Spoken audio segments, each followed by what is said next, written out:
You take a look at the arc of that rainbow. It's long, but a couple of teams hoping today that it bends towards success. Welcome, everyone, to the Sheraton Hawaii Bowl. ESPN College Football, as part of Capital Bowl Week, brings us to the balmy shores of Honolulu. And this matchup between Nevada and number 21 Southern Miss, the WAC, against the Conference USA champion. It's the 10th anniversary of the Sheraton Hawaii Bowl. Hello, everybody. I'm Mark Jones, along with Ed Cunningham, Jessica Mendoza down in the field, joining us in just a few moments. From all of us at ESPN to all of you at home, mele kelikimaka, as they say in these parts, partner. Today we got a couple of teams that are very dynamic, Ed, when it comes to putting points on the board, 38 and 33 points per game respectively, but they've gone under the radar a little bit until today. And Southern Miss started getting on the radar a little bit with that great win against Houston in the Conference USA Championship. But it's always good to go back and see how teams got here in bowl games like this. Southern Miss, one of only 14 teams in college football that average over 200 yards rushing and passing. They've discovered a dynamic player in Tracy Lampley, who was the MVP of the Conference USA Championship, over 240 yards of total offense in that game. And they are led by the all-time great quarterback at Southern Miss. Talking to you, Mr. Brett Favre, as well. Austin Davis broke all of Favre's records, and I think this young man has a bright future in the NFL. Both of these teams haven't played in a couple of weeks, Ed, and when you start talking about bowl games and potential success in those respective bowl games, it's a litmus test for motivation. Which of these teams comes in more motivated? I think when you look at this game, Southern Miss, of course, already has their school record, 11th win, trying for 12. But for Nevada, this was a team that was 13-1 last year, and this year they got off to a horrendous start. They started 1-3. Two of those games were on the road against top 5 Oregon and top 5 Boise State. They made a switch at quarterback. They win 5 straight games. The running game has been sensational all year, over 250 yards rushing and passing. They're the only team in the country that averaged better than that. And the consistency, 7 straight bowl game. And a lot of it has to do with a defensive lineman, Brett Roy, a guy who wasn't even second-team all-conference last year, first-team All-American this season, the only player from a non-automatic qualifying school to be named first-team All-American. That pistol offense, something special to watch. We're going to take a timeout. When we come back, Jessica Mendoza has a real heartwarming story at this Christmas time, and it'll make you forget about all the negative things we've heard about college football and athletics this year. It's a galvanizing moment. More on that after this.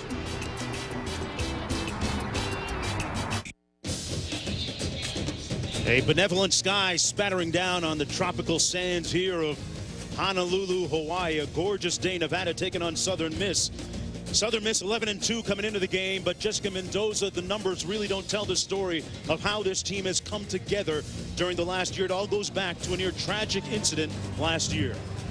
Well, if you look closely, you can still see the scars down the side of linebacker Tim Green's neck.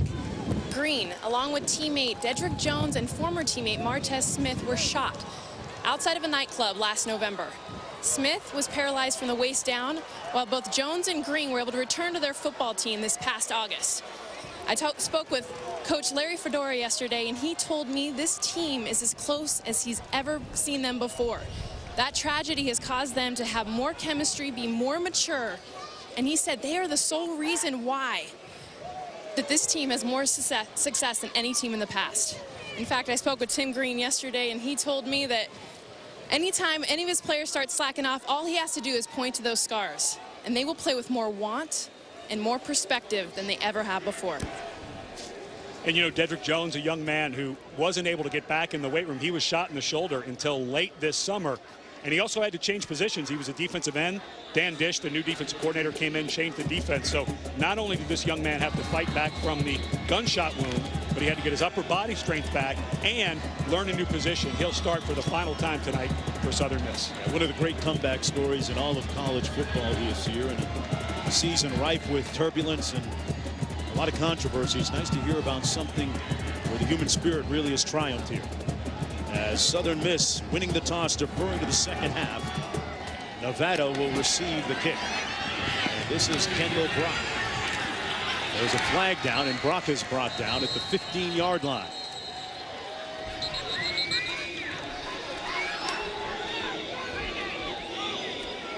See what this flag is about.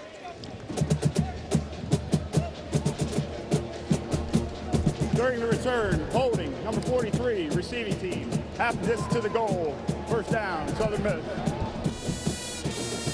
That's going to bring it back a few more yards. There's a look at Nevada's starting quarterback. The official getting it wrong. It's actually Nevada with the ball to start this game off. Quarterback Cody Fajardo, the 6'2" redshirt freshman.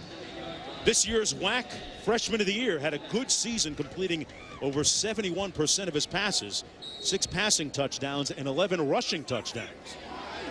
Out. He will be without his top 3 wide receivers. Rashard Matthews not able to go. He was cleared medically, but just didn't feel comfortable in knee. He hurt against Idaho. Nevada running the ball. That's number 29, Lamford Mark. As we take a look at our impact players on the gain of 5.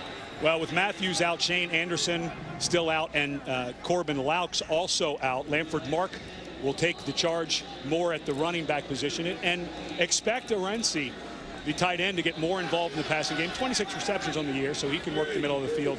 And defensively, Marquise Wheaton, 3 interceptions. He also has 3 touchdown returns, 1 on a punt block, 1 on a fumble return, and 1 on the interception. Very opportunistic defense for Southern Miss as Nevada runs it. This is Mark again for 3 yards as we take a look at the rest of the Wolfpack offense. Their top 3 receivers are not in the ball game due to different injuries. And there's a look at some of the skill players trying to pick up some of the offensive load, and the guys up front trying to clear the way. And they're going to have to lean on this group. This pistol offense, you can throw it, you can run it. Obviously, they're just about 50-50 at 250 yards apiece. I would expect this game to slant towards the run with the wind and those receivers out. Well, the wind's certainly going to be a factor. They run it again 3 consecutive times. That's Mark, who comes up a little bit short. As we take a look at the defense, it's going to be 4th down and short coming up. About a yard to go. And it looks like they're going to go for it here. Actually, they got the first down. Check that. Take a look at that secondary that has had 8 interceptions returned for touchdowns this year. That is a NCAA record, broke a record held since 1971 by Tennessee. So this new 4-2-5 defense, very aggressive. Fajardo almost intercepted. They almost gave him one there.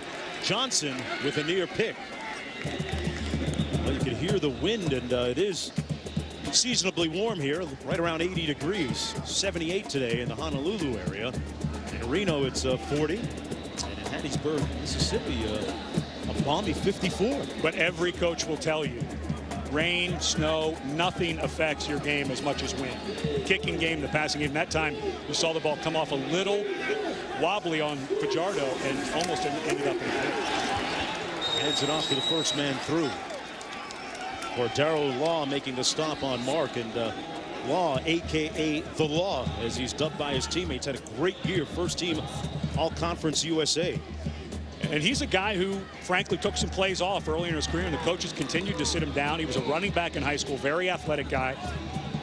Really focused in during the summer and fall, has played with a much higher motor, more effort, and I think has really improved his stock in the NFL draft.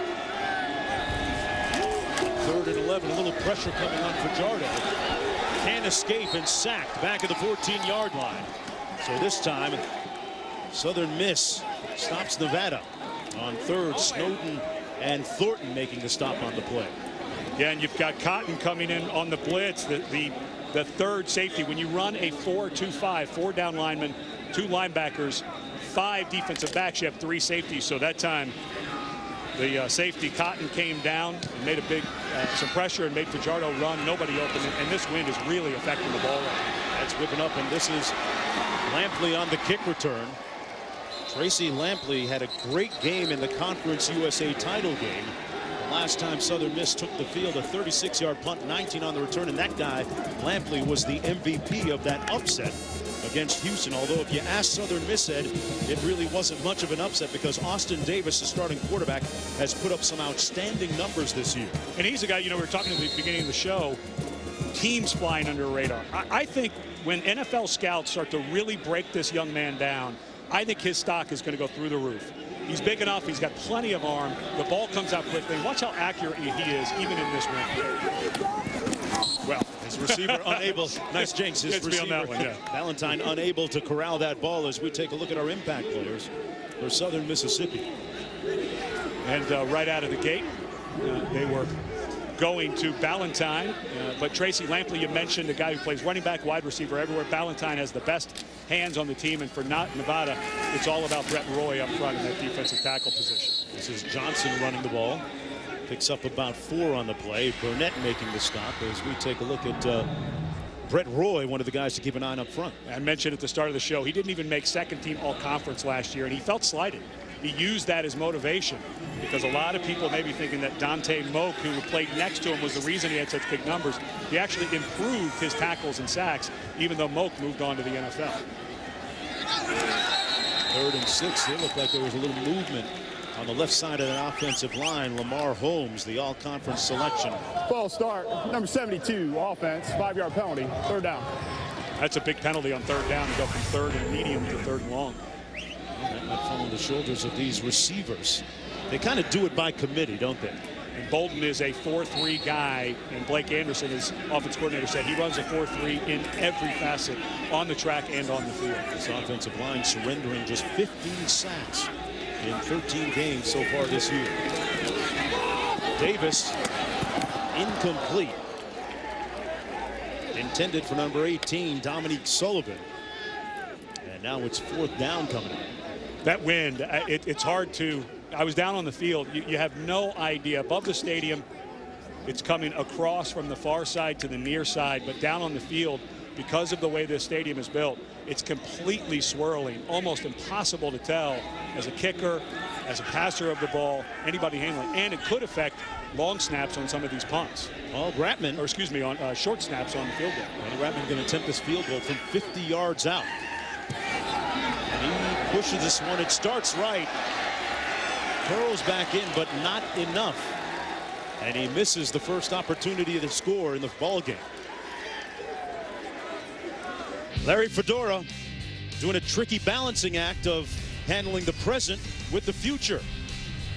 Back to Honolulu right after this.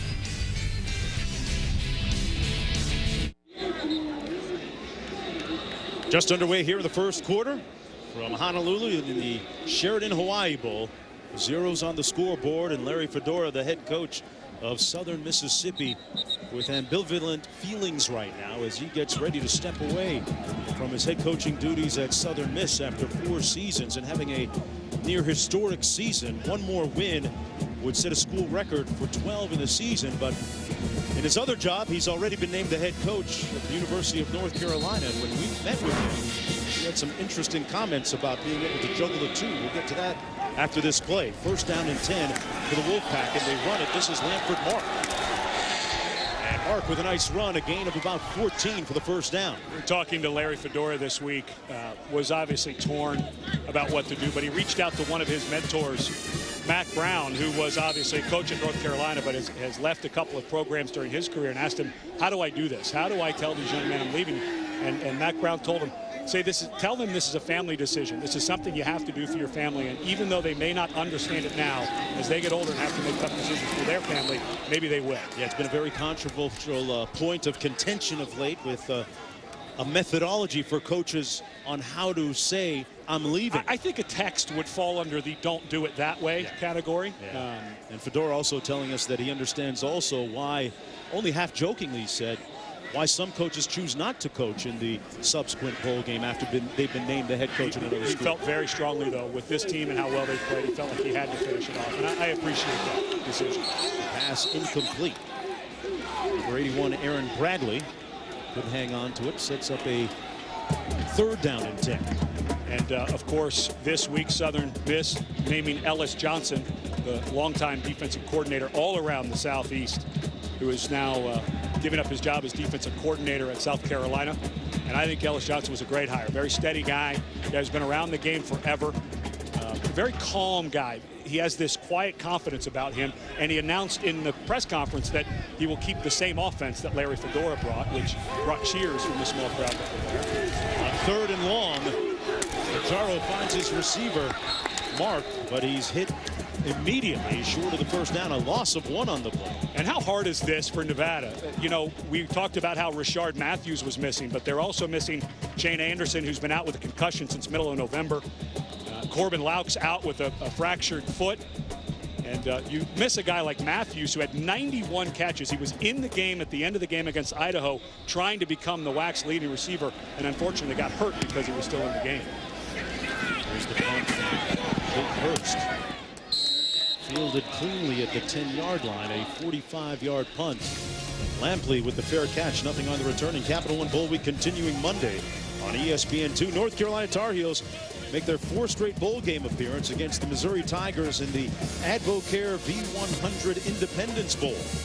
Capital One Bowl Week on ESPN2, ESPN3, and also streaming live on WatchESPN.com and the Watch ESPN app on Saturday. And Larry Fedora, already having met with the North Carolina players when he took the job, said focus on the bowl game, get a win.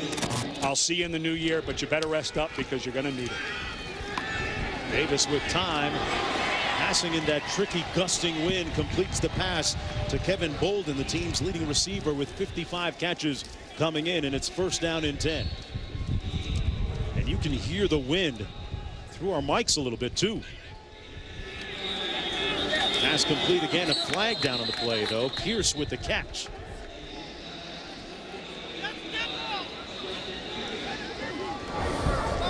False start, number 17, offense, 5-yard penalty, 1st down. Well, there's a look at the gusting wind I alluded to a few moments ago. And right now, both teams look very hesitant on what they want to do. I think the coaches, usually if the wind is going one direction in the stadium, you can start to figure it out what you want to do. But because the way this building is made with 4 corners that are open, the wind comes in, spins around, and both teams right now looking very hesitant, and Austin Davis looking hesitant, which is a little shocker for a guy who started for 4 years, but he does not look like he wants to pull the trigger. And when you hold on to it and the ball comes out a little slower and without the tight spiral, that's when you get interceptions. 1st and 15 after the penalty.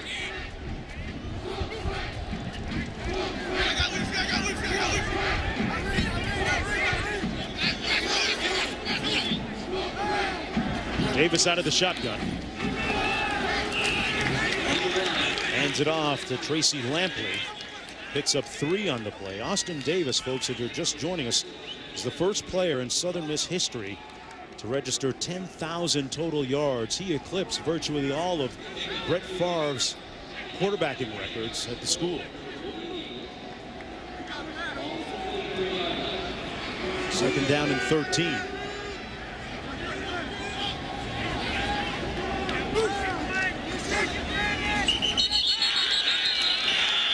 Confusion along the offensive front. Is what we're seeing just a little rust falling off right now? I mean, with the break in between the regular season and bowls? I think that both of these teams... False start, number 68, offense, 5-yard penalty, 2nd down. I think the wind has a factor, but they both seem like they're suffering from the Hawaiian flu, where maybe a little too much laying on the beach, not enough focus. But both of these teams right now, it's almost like early in a boxing match. They're throwing a lot of jabs. Nobody's ready to uncork. Hey, Kalakala Avenue can take down a few teams, that's for sure. 2nd down and 18. This is Lampley again, dancing between the tackles with nowhere to go. Brought down immediately. That was Brandon Marshall. No gain on the play, and Nevada looking to turn their fortunes around in the state of Hawaii. They've lost 8 consecutive times in the state, 7 of those coming against the University of Hawaii when they come out here. And last year, their only loss on an incredible 13-1 season was here against Hawaii. So not a good building. 3rd and 18. Davis tucks it under and runs. Tripped up short of the 1st down at the 31-yard line. He'll be about 5 yards short. Isaiah Frey making the stop on the play on the 13-yard pickup. And Southern Miss will have to punt. You know, with the wind like this in the punting game, it's going to be so hard for the returners to cleanly field it. Wouldn't be surprised if both teams tend to go after the punt more and look for blocks instead of returns, because you're not sure if you're going to be able to field it anyway. You might as well go for a big play with a block. Peter Boehm punting.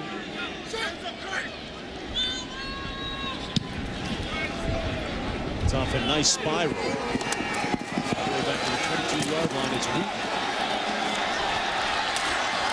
With a nice move, still on his feet and brought down finally at the 25-yard line. A 47-yard punt, 3 yards on the return. And folks, in Hawaii, sometimes you just got to catch the right wave and ride it for as long as you can. Back with more after this.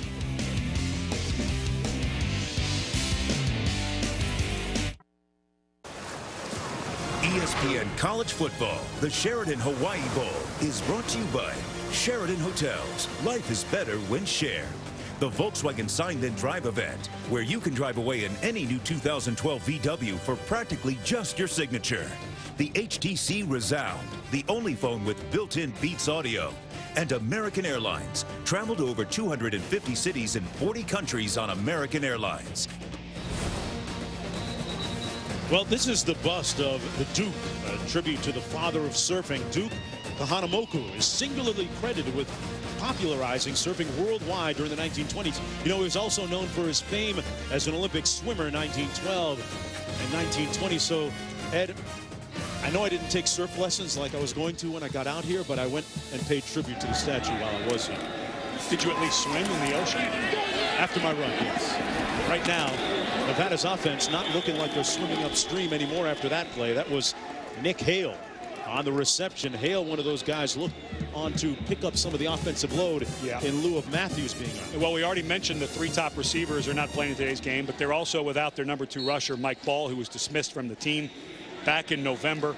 But this is a team that's averaged over 250 yards rushing with 5 different running backs having to play. So it's a pretty good system Alt has built here in this pistol based on the run. Keeping hole up the middle. And Mark all the way deep into Southern Miss territory at the 17-yard line. Kendrick Presley finally making the stop. But a big gallop of 44 yards on the play. And Chris Barker, the right guard, gets a very key block. He gets up on the linebacker, number 43, Tim Green, and pushes him out of the way. Good balance by Barker on that block. It just kind of a seal block, a smaller man. Barker uses nice feet to pick it up. First down and 10, Nevada. Ricardo keeps it himself this time. Brought down at about the 13-yard line. Nice tackle by Darren Wilson that time. Coming up to provide support on the corner. A gain of 6 on the play. Of course, Fajardo was not the starter at the beginning of the season. That was Tyler Lantrip. Lantrip started the first 4 games we showed in the open. 4 straight games on the road, 2 against top 5 opponents. They were 1-3, made a switch to Fajardo. And this young man's completed over 70% of his passes this year. And it's unbelievable with the guys that Nevada lost off of last year's team, actually statistically better on offense than they were last year in that magical season. Nevada tosses it high, way high, intended for Aaron Bradley. Getting back to Fajardo, he came in during the Texas Tech game, the 3rd game of the season this year for Nevada, and really showed a lot of skill and promise and took control of the huddle, and that kind of gave Coach Alt a little bit of confidence in going forward with him. Did rush for 139 yards in that ball game, got to start the next week. And we will see Tyler Lantrip, though, and in watching Lantrip, this offense doesn't quite fit him. He came in the same time as Colin Kaepernick did, and the offense was changed because Kaepernick was such a good runner. Lantrip more of a thrower. We'll certainly see him at some point this afternoon. Fajardo escapes one tackler into the end zone, picked off. And Southern Miss with possession. Cotton out to the 5-yard line, and once again, Jacorius Cotton and his band of brothers in that defensive secondary come up with yet another interception. That's his 2nd of the year. And it was Cotton against Central Florida that knocked down the 2-point conversion at the end of the game to secure the win by 1 point. But this was just a bad decision by a freshman quarterback. It's windy. You're playing against a defense that is the best in the country, one of the best in the country in interceptions. He threw that ball late, back across his body, and it didn't have much velocity on it. So just a freshman mistake down in their own territory. And this is a problem Nevada has had all year long. They get inside the 15-10, and they've gotten field goals or turnovers and haven't converted touchdowns. There's Davis going up top, taking a shot. Had a man, but incomplete. Overshot his receiver, Francisco Llanos, and talked about the 8 interceptions returned for touchdowns this year. They actually have started their own version of the Pick 6 Club for the Golden Eagles. Leading the way is Wheaton and Wilson on the corners, both with 4 apiece. Well, and Dan Dish, the new defensive coordinator, brought in the 4-2-5, which with 5 defensive backs, sometimes 6, those guys are allowed to take more chances because they have more help. They used to play more man-to-man. You just can't take as many risks when you're playing one-on-one. This is Johnson on the run, and Johnson brought down at about the 8-yard line, picked up about 2 on the play. There it is, an FBS record, 8 interceptions on the season. And that's a huge one. That's a 14, well, call it 10-point swing. Let's say Nevada doesn't score, maybe they kick a field goal, but that's or potentially a 10-point swing, seeing what Southern Miss does here. But that's just a huge mistake by Nevada. Davis on 3rd and long, incomplete pass dropped by Kelvin Bolden, usually a very reliable receiver. Ball got on him pretty quick and was not completely an accurate throw. Thrown on time. That was one thing I noticed with Davis. He has great anticipation of guys coming out of the route. That time he threw it before Bolden had turned. The ball was on top of him, a little behind, and Bolden couldn't secure it. You sense that the quarterbacks are both struggling with this win right now? They are. I think it's as much physical as it is mental. They both look like they're not sure of themselves. Ratman going to take off with it. He's got some yardage. He's got the first down and then some. A brave and courageous run all the way out to the 37-yard line when it looked like he might have been stopped in the end zone for a safety. And this is an option. Watching this in practice the other day, this is what they allow Ratman to do. And Tyler Thompson had a chance to make the tackle right at the goal line. I think Ratman didn't quite see Thompson there, but he finally picks up a block right in the end there by defensive lineman Dedrick Jones. But this is something that they did on the road against UVA from almost the exact same spot. A lot of people think that was the turning point in that win against the Cavaliers. Wow, what a play all the way out to the 37-yard line. Little toss back. Davis completes it to about the 39-yard line. Well, and give Duke Williams, the safety for Nevada, number 20, a ton of credit. He didn't bite on that for a second. And right when Davis went to look deep, number 20 was standing there saying, you can't let this one fly. Southern Miss going quick, and a nice run that time by Jamal Woodyard. Woodyard, the leading rusher on the team with almost 700 yards on the season. And here goes Southern Miss. I think they feel like they have some momentum. Why not take advantage of it? I like this decision. 3rd and short. Davis keeps it himself for the first down out near midfield at about the 49-yard line. Hey fans, with ESPN's new football game, you're the most explosive player on the field. The return man. Hit the gap, break tackles, and take it to the house. Play for free at ESPNReturnman.com. Southern Miss really has this in high gear right now. That was Lampley trying to get to the edge, pushed out of bounds at about the 45-yard line, picked up 5 on the play. Remember, all this started with the interception and then the fake punt. Pressure off the backside. Davis got away once, but not twice. And sacked back at the 44-yard line. Brandon Marshall and Rosette there. Albert Rosette also helping out, the 2nd sack of the season. Well, this is a blown assignment on the left side of the offensive line. Just leaving the defensive end, Rossetti, go free. And even though he doesn't make the sack, Davis has to run around. But that was left tackle Lamar Holmes who came down. There's got to be someone, if the back's not coming over there, mistake by the tackle, but maybe the back had that assignment as well. Out of the backfield, incomplete. And it's 4th and long, punting time now for Southern Miss as Woodyard unable to grab that pass. This feels like both teams just, you talk about it all bowl season long. Which team wants to be there, which team's focused. Right now, neither team really seems focused and crisp. I think the wind has something to do with it, but I also think that both the teams having a little bowl-itis right now. Payne punting, averaging almost 43 yards per punt on the season. This is a nice line spiral. Oh boy, he stuck it all the way down to the 7-yard line.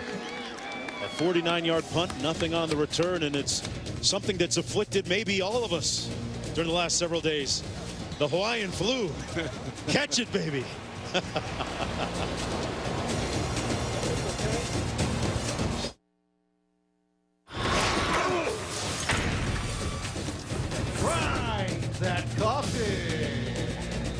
Welcome back.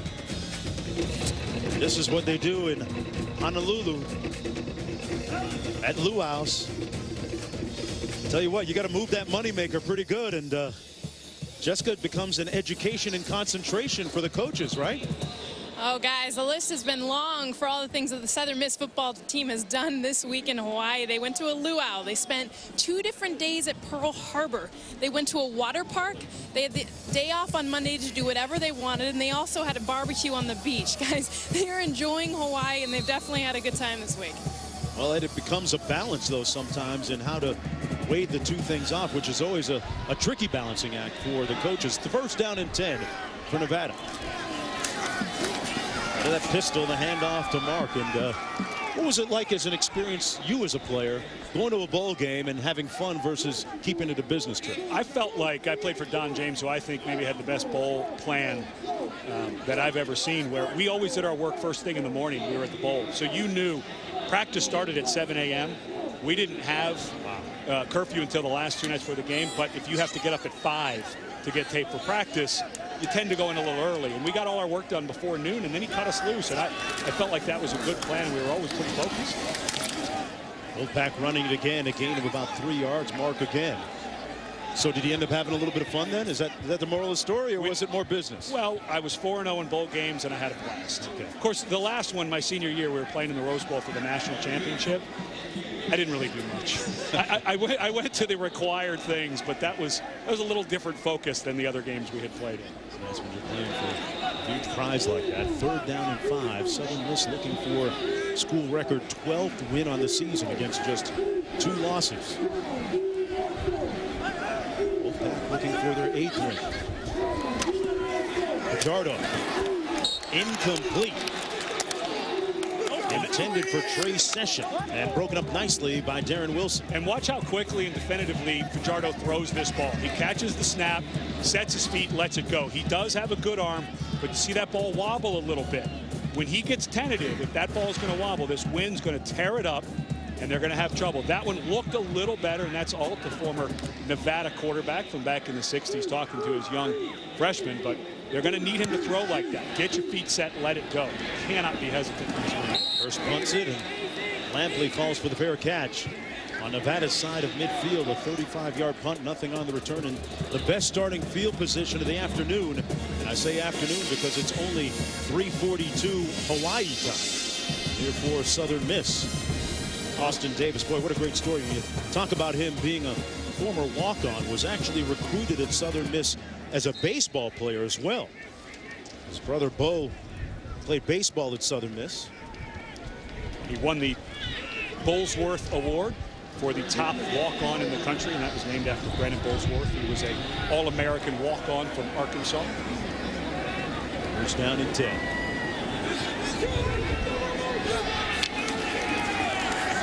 Flag down to the play. I think they're going to get a illegal shift here for Southern Miss.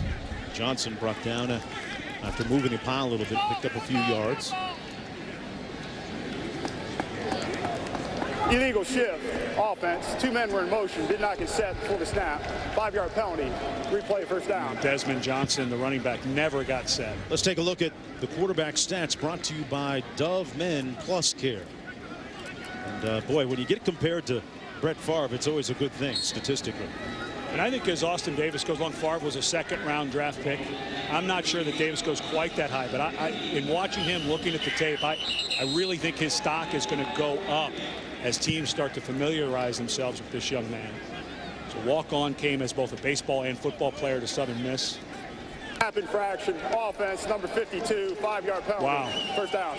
Larry Fedora just has to be going a little nuts internally here. They are harming themselves, and these are unforced errors that we're seeing mostly for Southern Miss offensively. It's funny, you know, you talk again about Austin Davis and the great job he's done. The turning point in his career was watching the amount of respect that he got as a freshman from the juniors and seniors at the time. Continuing to assert himself with a nice pass. That one complete to Chris Briggs, a gain of 5 on the play. You know, we were talking to Blake Anderson, the offensive coordinator and quarterback coach, when they got to campus 4 years ago. they were watching this young man work out, and they were worried they were going to lose him to baseball. He said it's the best signing we ever had was putting him on scholarship as soon as we got him. Johnson on the carry and a nice move around the edge. Tiptoes up the sidelines and a nice burst. Brought down at about the 42. We were talking earlier about Nevada and how their running game was hurt with some injuries and Mike Ball being dismissed from the team. But running back by committee from Southern Miss, Desmond Johnson missed several games with a sprained knee, and they also are without Kendrick Hardy because of a shoulder injury. 3rd and 5. A low pass is caught nicely on the play. And the 23 Triplett with his first catch and a first down, a pickup of 11. Nice catch by Triplett. Once again, Davis gets the ball out quickly. Not 100% accurate. Doesn't look quite in the flow of the game. Tough catch by Triplett. Picked up the pace on their offense here. Davis downfield in the seam, and boy, had his man incomplete, going for Briggs again. Yeah, and they missed it. Isaiah Frey, the safety, or excuse me, the cornerback that was running with him, got away with a hold. And I think that's why Davis threw that ball. I think he saw that Frey was on the inside hip of his intended receiver, Briggs. He went ahead and threw it. I think he was hoping to get that call, but did not. Watch 28. Yeah, when that jersey gets pulled, that's holding. The blitz, they called the screen, and nobody home to make the catch. And a flag down. Yeah, I think they're going to get intentional grounding because there was, it looked like Southern Miss was trying to set up a running back screen to Lampley. Intentional grounding, number 12, offense. The quarterback did not leave the pocket. There were no receivers in the area of the pass. Lost it down at the spot of the pass. 3rd down. So it was a smart move by Davis just to throw this into the ground because there was nothing there. He wanted to get rid of it. But watch Lampley. He goes the wrong way. Lampley went to his right as he came through instead of going over to his left where Davis expected him. So Davis thinking he's just throwing it away, but because there is no receiver in the area and he's still within the tackle box, intentional grounding, proper call. The focus of this Golden Eagle team seemingly a little bit different here than it was in their last game against Conference USA's Houston Cougars. That pass incomplete. And right now they might be having a little bit of an exhale or a hangover from the success they had against Houston in that conference championship game, unable to recapture their mojo. And Davis looked like his arm or something as he was coming off. It kind of dropped down a little bit. That was a blitz that went unpicked up. And this team just doesn't look like they want to be here right now. Dame punting. He's going to be down at about the 7-yard line again. A 38-yard punt. Nothing on the return, and that's the first 15 minutes in the books. Austin Davis trying to find his rhythm back here in the beautiful island of Oahu. They call it the gathering place. They got to gather some points on the board soon. Back after this.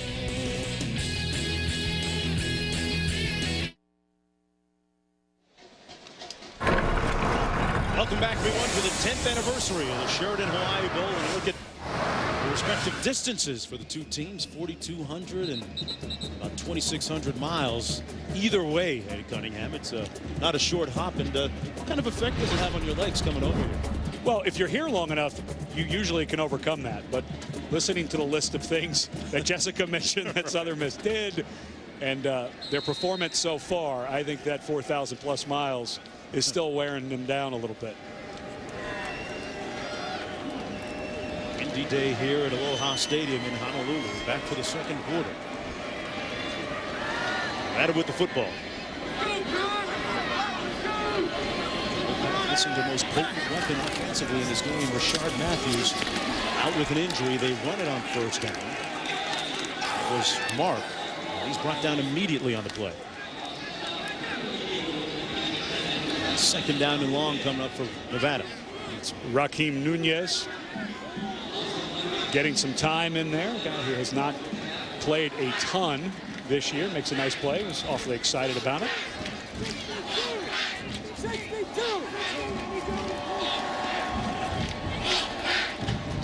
It's an offense that averages over 250 yards passing and rushing per game, but so far unable to get on track. And Fajardo under some duress throws behind his receiver, incomplete, and no flag on the play. It'll be 3rd and long. Intended for Trey Session. And the next bowl up. Capital One Bowl Week continues with 2 games Tuesday on ESPN. First at 4:30 Eastern Time, Western Michigan. And its high-powered passing attack, led by Alex Carter, meets Purdue. That's going to be on Tuesday, but Monday the next one with Missouri and North Carolina.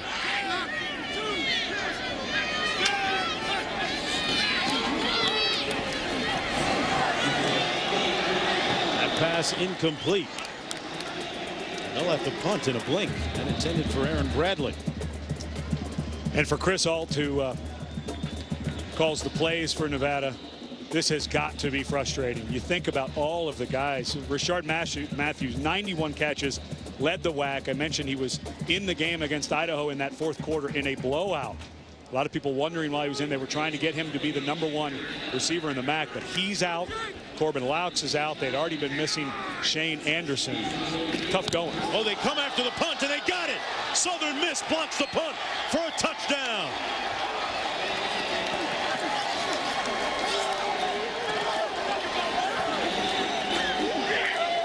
Beckton Martin comes up with the fumble recovery off the block. And I believe that was Tim Green who got the block as he went up over the personal protectors. I believe it was Green, and let's watch as Green comes free. This big offensive lineman. Well, that looked like because those personal protectors were so close. I don't know that was blocked as much as kicked into the back of his personal protectors. Yeah, that'd be great to see that replay again. Let's take another look. The trajectory on the punt looked to be a little bit low. Oh, he got it. What a great job by Green. Tim Green selling out, continuing one of the great comeback stories in all of college football this year.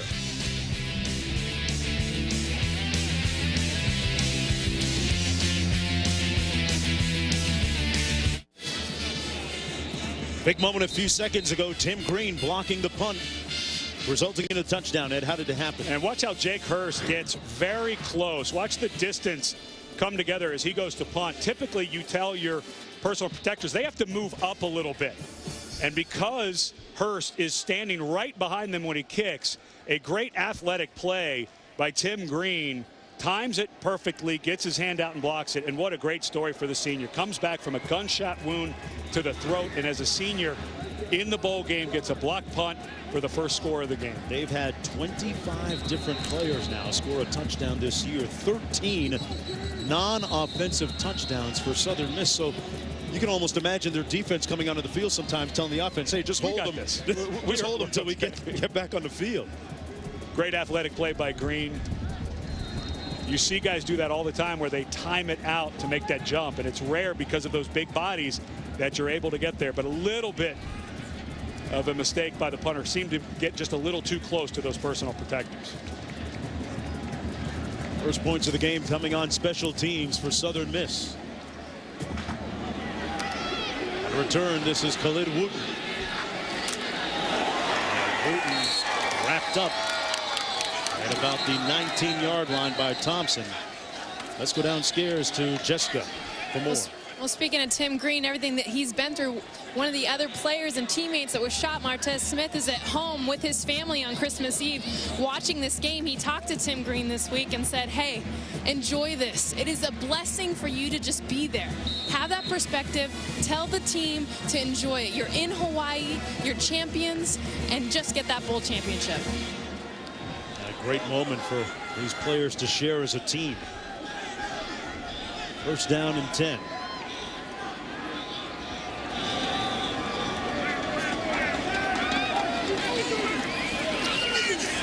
Gaping hole up the middle for Lamford Mark. And the Wolfpack making a little bit of noise on that run out to the 45-yard line. He's Wheaton finally making the stop, but a 31-yard gain. Good push up front.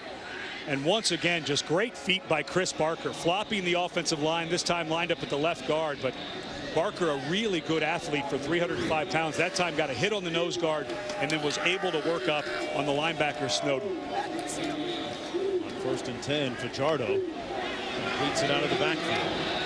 Stephon Jefferson picking up 6 on the play. Well, Capital One Bowl Week continues with 2 games on Tuesday on ESPN. This one was alluding to earlier. First at 4:30, Western Michigan. It's high-powered passing attack, meeting Purdue in the Little Caesars Bowl. And at 8 Eastern, 2 teams who finished the season strong face off as Louisville takes on North Carolina State in the Belk Bowl. Capital One Bowl Week on ESPN, ESPN3, and also streaming live on WatchESPN.com and the Watch ESPN app on Tuesday.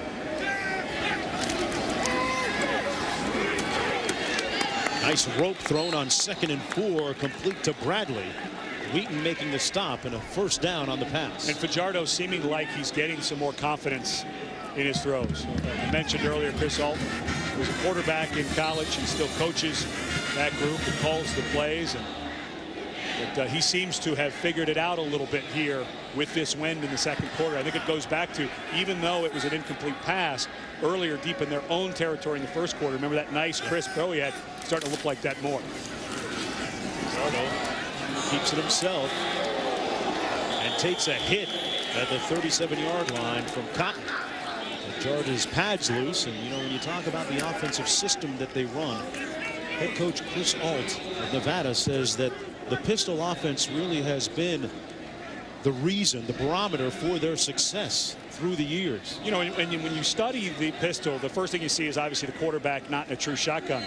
But what you don't realize is it makes it more of a power running game because the running back gets the ball with more momentum towards the line of scrimmage. As Mark did right there, powering ahead for the 1st down.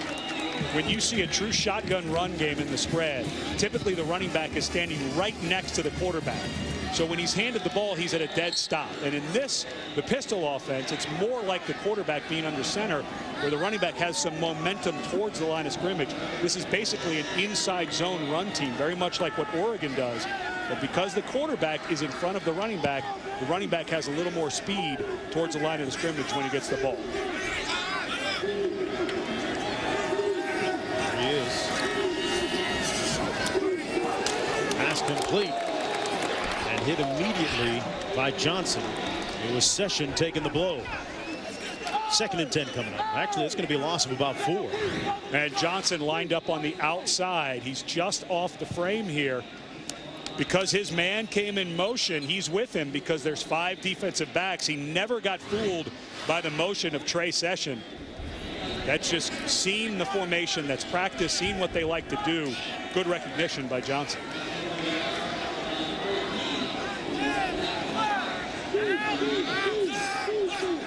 Second and 14.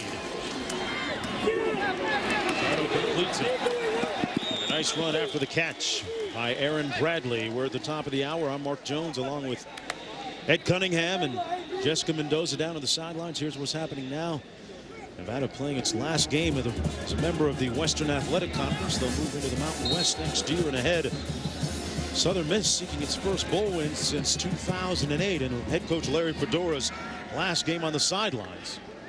For the Golden Eagles right now, they lead 7-0 on 3rd down and 4 for the Wolfpack.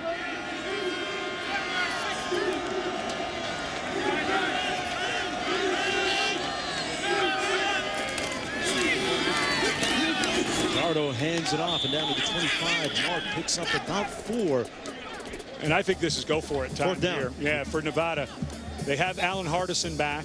They had some injury. Mentioned the injuries at running back. They have a ton of injuries at kicker. Anthony Martinez is out at the beginning of the year with a hip flexor. Hardison battling with a hamstring, should be back. But I think this is go for it time. And I think it's just don't stick with what you do. Inside run game, maybe with 3 people in the backfield now maybe a little bit of misdirection. About 53% on 4th down this season. It looks like Mark got enough for the 1st down. I like it. I think that's a good aggressive call. Your side of the field. The only score that's been given up is in the kicking game. Swirling wind. Southern Miss has already missed a field goal in this direction, so it's the right call. Good play call too. Just go straight ahead. You don't want to get you don't want to go sideways on those, and if you get any penetration, the play's dead. 10th play of the drive coming up. Fajardo keeps it himself. A little something out of nothing there. Pushed out of bounds at about the 21-yard line. Picks up about 3. Pushed out by Wilson. And Tim Green is playing a whale of a ball game. We already saw him with the blocked punt for the touchdown, but this time a perfect read on the quarterback zone read. He walked up, stayed square, made the quarterback bounce it to the outside where his help was. Read perfectly by the senior. Playing his last game for Southern Mississippi. 2nd down and 8.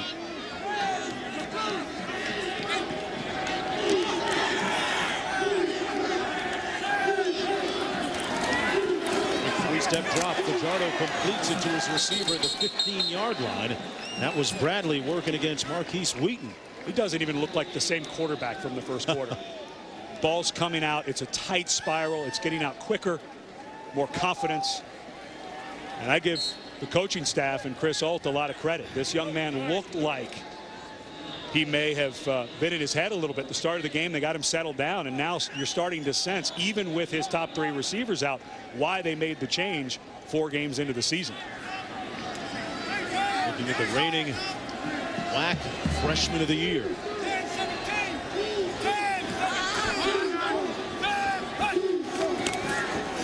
Fajardo hands it off this time to Mark. Picks up about 3 over the left side. Wilson making the stop for Southern Miss. Under 8.5 minutes to go. Nevada looking for its 8th win of the season, trying to change their fortunes a little bit here in Honolulu. Chris Alt, the head coach of the Wolfpack, just 2-6 in bowl games coming into this one. Of course, last year they had just that 1-loss season, won their bowl game out in San Francisco. And Mark already has gone over 100 yards rushing. Gets a blow now with Stephon Jefferson in.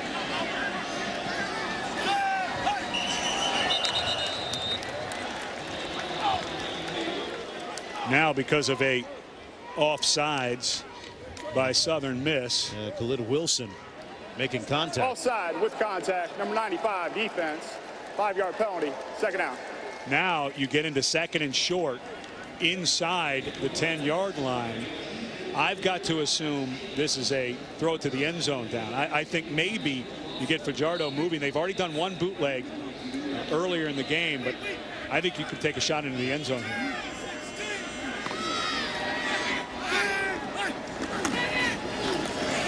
They run it, and touchdown Wolfpack. Lamford marks the spot for a score. A very impressive march down the field for the Wolfpack. And for Mark, it's his 9th rushing touchdown of the season and the 15th of his career. And the right guard pulls out in front of, the center, Jordan Mudge, and Mudge does a nice job because the man he's supposed to block ran up the field. Instead of chasing him, he led up into the hole and got a block that finished it for the touchdown. The extra point good, and we're knotted at 7 with 7:45 to go here in the first half of play. Already with 6 consecutive 100-yard games, Lamford Mark putting his mark on this one.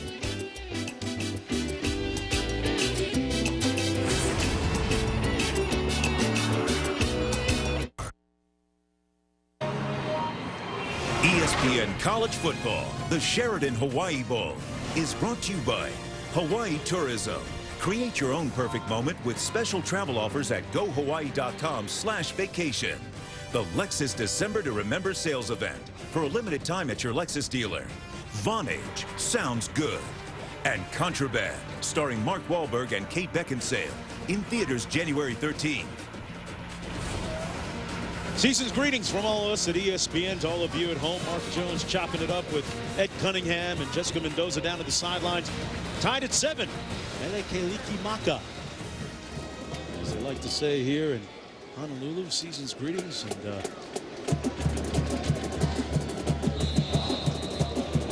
things starting to heat up a little bit down in the field as both offenses, or at least Nevada's, looking very impressive on that last drive.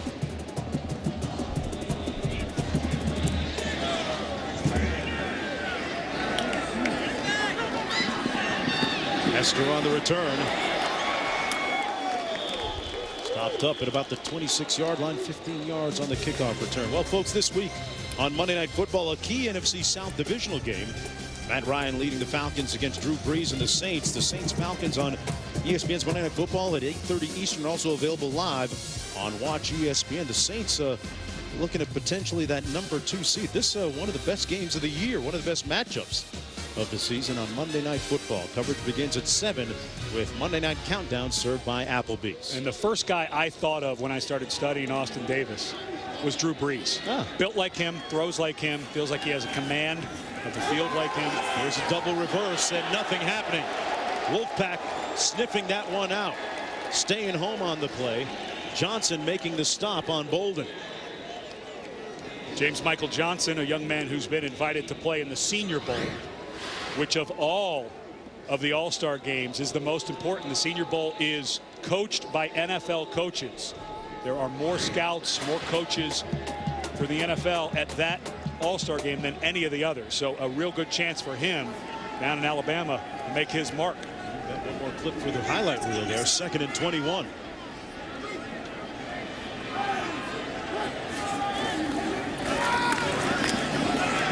Davis hands it off. A gain of 2 by Desmond Johnson.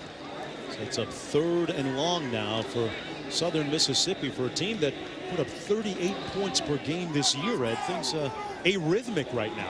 No flow for them. And their offensive line for Southern Miss struggled earlier in the year. They had real struggles against Louisiana Tech.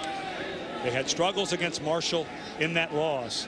And they talked all week about the movement of this defensive line for Nevada. That time, Kalen Burnett came on an inside loop to make that play. Davis completes that pass to about the 26-yard line. That's going to be way short of the first down. Actually, it's incomplete. Intended for Bolden and broken up nicely by Fry. Isaiah Fry and Wooten doing a nice job on those receivers today. And talked about and long coming up. We've talked about all the interceptions for Southern Mississippi. Fry and Wooten combined have 9 interceptions on the year, 4 for Wooten and 5 for Fry. So this is a defense, and watching them the other day in one-on-ones against their receivers, these corners are pretty good in Nevada. Peter Bain punting from his own 5. It's a Golden Eagle bounce and continues to bounce all the way down to about the 32-yard line. A 51-yard punt. Nothing on the return. Oh, I know what he's doing. Is that a shark coming? No, hang 10.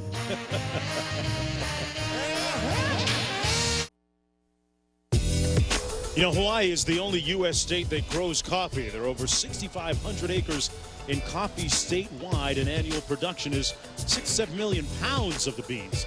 Now, coffee is harvested annually. Some places start as early as July and finish as late as January. So, get some more facts right there about the great state of Hawaii. And I tell you, we had a chance to snack on some of the pineapple down there on another topic. 1/3 of the world's supply. Pretty good at the production meeting last night. I took some back to my room. If you have not had a true cup of Kona coffee, and you're a coffee connoisseur, as am I, you owe yourself a treat. It is different tasting than anything you've ever had. What? These teams look like they could use a little bit of caffeine right now down in the field. The Wolfpack have awakened a little bit in the last series anyway. Impressive drive for a touchdown. Here's Fajardo. Completes the pass to Bradley. And Bradley with a little yardage after the catch all the way down to the 48-yard line, working against Wheaton, perhaps the best corner for Southern Miss. Bradley, a young man who had missed 2 games late in the season, had a great performance against Idaho with 136 receiving yards and 3 touchdowns. Just a freshman, so starting to get some freshman to freshman consistency there. Of course, with the top 3 wide receivers out, they need someone like Bradley to step up. Backside pressure. Fajardo gets it off in time, but fires high. Intended for Trey Session. 2nd down and 10. What do you think of the work of the redshirt freshman and freshman of the year in the Western Athletic Conference so far?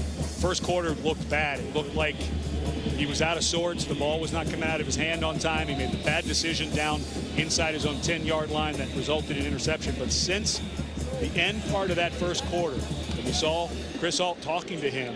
He looks like a completely different player. And we're starting to see the player that middle to end season run that they went on, why they made that change. Set up the receiver screen, complete to Bradley. A couple of sweet moves. One little shake in the game all the way down to the 45-yard line. Boy, that is great open field running by Bradley. Picked up 9 on the play. It'll be 3rd and short coming up. Play looked like it was dead to right. Skyrie Thornton, the defensive tackle, was standing right there ready to make the wide receiver screen tackle. Makes him miss, ducks underneath, has to make a couple of offensive linemen miss who are out there just kind of standing around. Guy looks pretty good in the open field. Is this 2-down territory, Ed? I think so. No need, 2 down. He's going to take it now. Lamford Mark, touchdown Wolfpack.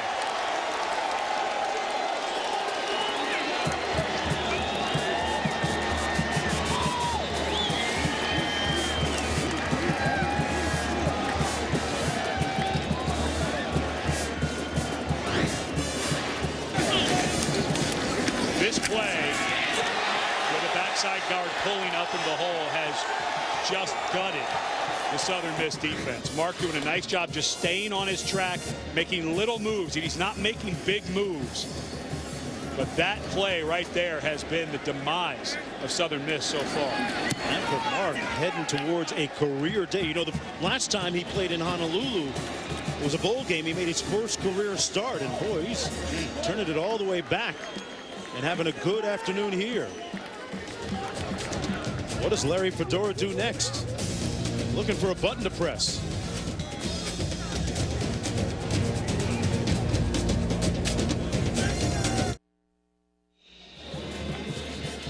A look at Diamond Head in the background, and things really rolling. Shark. Yeah. Every time I see it, I think we're going to see a fin go. Hey, there's a land shark right now. His name is Lamford Mark. Doing it for the Wolfpack offense. I talked about the last time they played in a bowl game here. He made his first career start.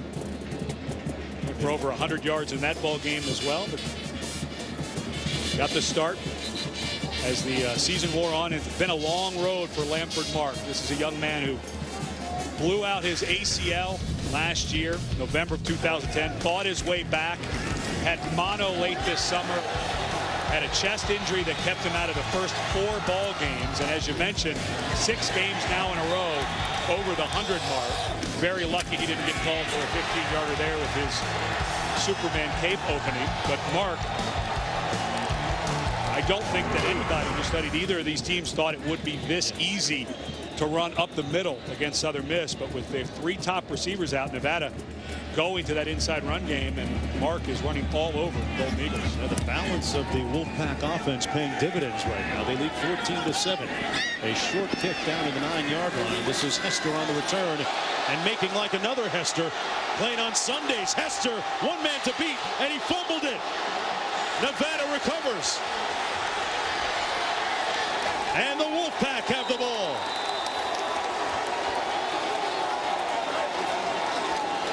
What an unbelievable job by Khalid Wooten. Never giving up on the play.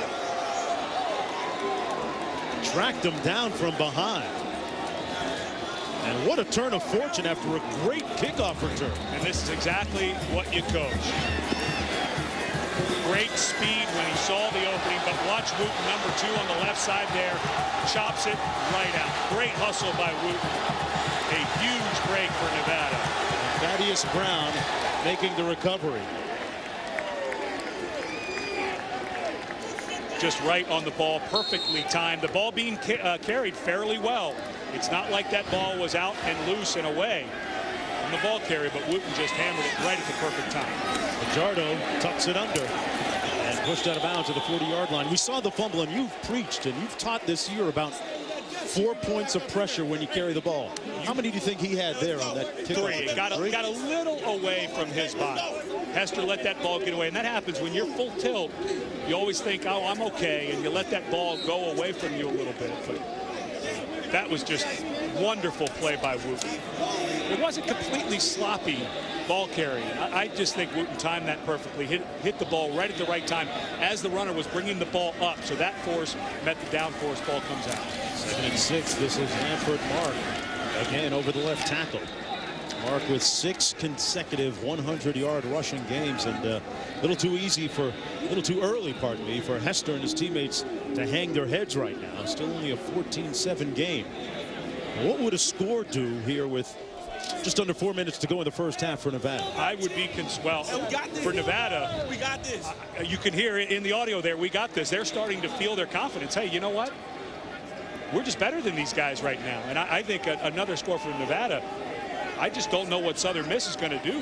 They have not played well at all the entire game. What happens if they go down 14 in the first half? Mark again, this time between the tackles, picks up about 3. And I think for Nevada right now, because they have the momentum, because Mark is running the way he is, don't take any chances right now. You're playing against a defense that's the best in the history of college football in returning interceptions for touchdowns. So take the guy who's gone 6 straight for 100 games, wear him out, wear out this run from Southern Miss, and try to get the 3 minutes and 7 seconds off the clock. Well, 4th and short coming up. And I think I agree with this call. I think this is a go for it down. The way you're playing, run the ball, pick up the first, keep the clock running. Dardo hands it off, and they're not going to get it. Southern Miss is going to take over on downs in good field position. Cordaro Law, the guy they refer to as strictly the Law for Southern Miss, makes the play. And Law does a wonderful job. He comes down inside, working one-on-one on the tight end, Scott Frisbee, and spins back out to make the tackle. Frisbee does not maintain contact, and what a nice athletic move by Law. I mentioned he was a running back in high school. That's like a spin move when you get tackled. He was getting pushed down inside by Frisbee, spun back out, and lo and behold, there was an early Christmas present, the running back on 4th down. And man, look at him. Some people question his motor and his determination last year and his lack of consistency, but no such problem or issue this year. He leads the team with 7.5 sacks on the season, described as a real quiet kid, but his play making noise on that last one. That's the linebacker Jeremy Snowden, who was hurt on the last play. So looking forward now, Ed, 2:49 to go. What does Southern Miss do from here on in? What a huge, with 3 timeouts, do whatever you want. You can run your entire offense. And now that you're on the plus side of the field, you're thinking about 4 downs every single time, even if you come up short. So on some of those 2nd and 3rd downs, you can take that shot. And don't be afraid to use those timeouts. Shouldn't be a problem. But if the clock starts to tick away too much, 30, 40 seconds are gone between plays, think about using one of those timeouts. This offense has amassed just 79 yards so far. Quick slant, pass complete to number 18, Dominic Sullivan, as we check in with Mike Hill in the studio. All right, fellas, coming up on this H&R Block halftime report, a heartwarming story of how the game of football and technology has helped a Texas team with a life-threatening illness overcome a lot of odds and have a huge voice at his school. You don't want to miss that. That's at the half. Melikalikabaka, fellas.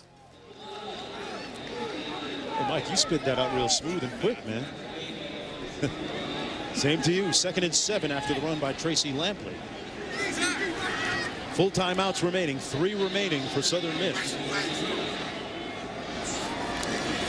Little heat coming from the defense. Incomplete. Intended for Ballantyne. That was great coverage there by Fry. You kind of get the feeling that these defensive backs for Nevada read all the clippings about Southern Miss and how great their secondary is and all the returns. And Fry and his mates, Wooten, who made that great forced fumble on the kickoff return, these guys came to play.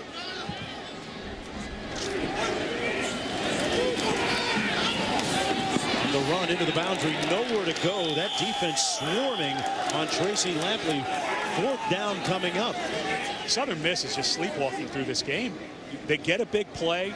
Cordaro Law comes up with a huge stop on 4th down. And here you are on 4th, and you're sending out your kicker with a strong right to left wind. Boy, this feels like it might get blocked. If you don't get it, you're giving good field position to Nevada. I'm not sure you don't go for it here on 4th down. Danny Rapman going to attempt this one from 49 yards out. Of course, there's a good part of the field to fake it, too, perhaps. Yes, absolutely. And we've already seen the fake punt, and this is something that Larry Fedora loves to do. Southern Miss, their first charge of the half. A potent, prolific offense for Southern Miss. 38 points a game with just 7 so far when we come back to Hawaii. From 48 yards away. And he knocks it through with plenty of room to spare. With 1:21 to go in the first half.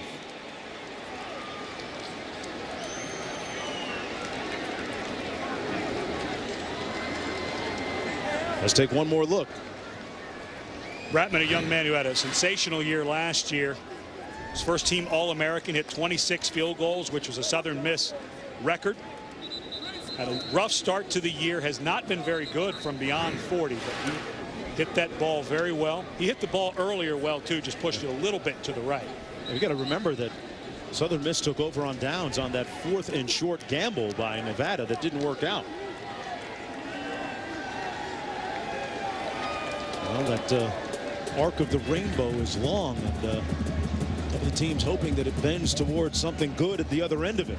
I'm pretty sure if you look at the arc of that rainbow, that lands on my rental car. You got the getaway spot planned just perfectly, right? It's not like Lee Corso's car that got struck by lightning against Virginia Tech, but we're going to have to check the trunk when we get out there. So you do win Wheelman of the Year this year. Escape routes. 1:21 to go. Who would have ever thought that with just 92 total yards on offense, the Golden Eagles would be trailing by only 4. On the return, this is Wooten. And Wooten brought down at the 24-yard line. Looks like a fumble. Still not blown dead. And Southern Miss maybe gets a break here. Emmanuel Johnson recovering the loose ball, or was it blown dead? Confusion reigning on the field still. That looked like a fumble to me. It looked like the ball came out. Good hit. Ball's too far away from the body. Getting a little sloppy there. See how it keeps coming away from his body. And and that ball that hit right on the point of the ball. Cameron O'Neal. Oh, but he recovered it and he's down. Right. So he's down when he recovers it. So the ball's going to come back, but clearly a fumble. And O'Neal with a good hit right on the ball. And you could see as Wooten was running, every time he took a step, that ball is just kind of getting further and further away from his body. Further review. And here's the irony of it. Wasn't it Wooten that caused the fumble a few moments ago on the kickoff return? Let's take one more look at it. You talk about 4 points of pressure. What exactly do you mean here, Ed? That's the only point of pressure on that ball is his right hand. That ball needs to be up near the Nevada on his jersey, hug tight. See how it keeps swinging away from his body. Don't like to see O'Neal duck his head there, but it's a good low hit right on the ball. But you can see Wooten, who is a defensive back by training, although guys who handle the ball on special teams have to work on it just as much. Started bringing that ball a little closer to his body, but when it's loose like that and all those bodies flying around, you're going to see the ball come out. That ball obviously was loose before he hit the ground, so if Southern Miss gets the benefit of that replay, they're going to have possession with a couple of timeouts remaining and a chance for at least a field goal here, you would think, and perhaps even more. You know, it's clearly a fumble, clearly recovered by Southern Miss. And there's no way that they can overturn this. You said at the top of the show that you felt that Nevada was highly motivated coming in. What tipped you off to that? I think when you look at what happened to Southern Miss over the last several weeks, their head coach leaves for North Carolina. They've already won their program's history-leading 11th game in that win against Houston. They were supposed to go to the Liberty Bowl, but because the Liberty Bowl has a contractual obligation with the SEC that allows them to take an SEC team instead of going to the near bowl site. After further review, there was a fumble recovered by Southern Miss. The Southern Miss player was down at the 24-yard line. Please reset the game clock to 1:16 play.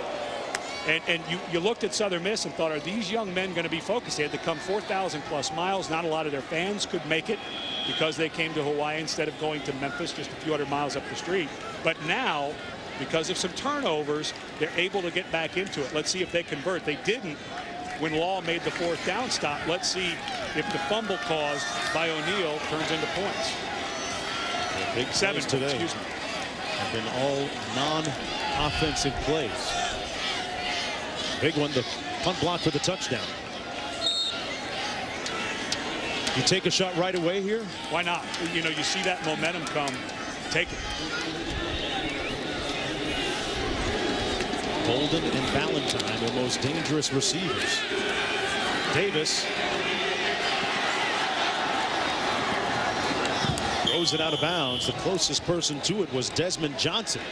It'll be 2nd down and 10, 1:08 to go, and a couple timeouts remaining. And that's the key right now with those 2 timeouts. You really don't have to worry about the clock, except if you do something where the clock continues to run and your players are spread all over the field and it's going to take them a while to get back to their positions, go ahead and use that timeout. You don't want this to creep down into 30, 20 seconds where you feel like you have to rush. Davis with time, finds his man at the 15-yard line and close to a 1st down. It's Dominique Sullivan. And they give him the 1st down on the catch. He picks up 11. And now you got to go fast. The clock's going to start as soon as the 1st down chains are set. Davis hands it off straight ahead inside the 10 to Johnson down to the 9-yard line. A pickup of 5. And I think you should use a timeout here if you're Southern Miss. Let's see when this clock, what it gets down to. Is 51 seconds when the tackle was made. Let's see how fast they get the snap off. You've got the 2 timeouts. Davis into the end zone, jump ball and incomplete, intended for Sullivan again. A lot of contact there as he was working against Fry. 3rd and 6 coming. Now, the incomplete pass obviously stops the clock, but on 3rd down, you can still pick up the 1st. I think this is all Austin Davis. Maybe a draw, maybe you could get a draw in here, but just be ready to use that timeout. You're inside of 40 seconds. It's going to go fast if you run the ball.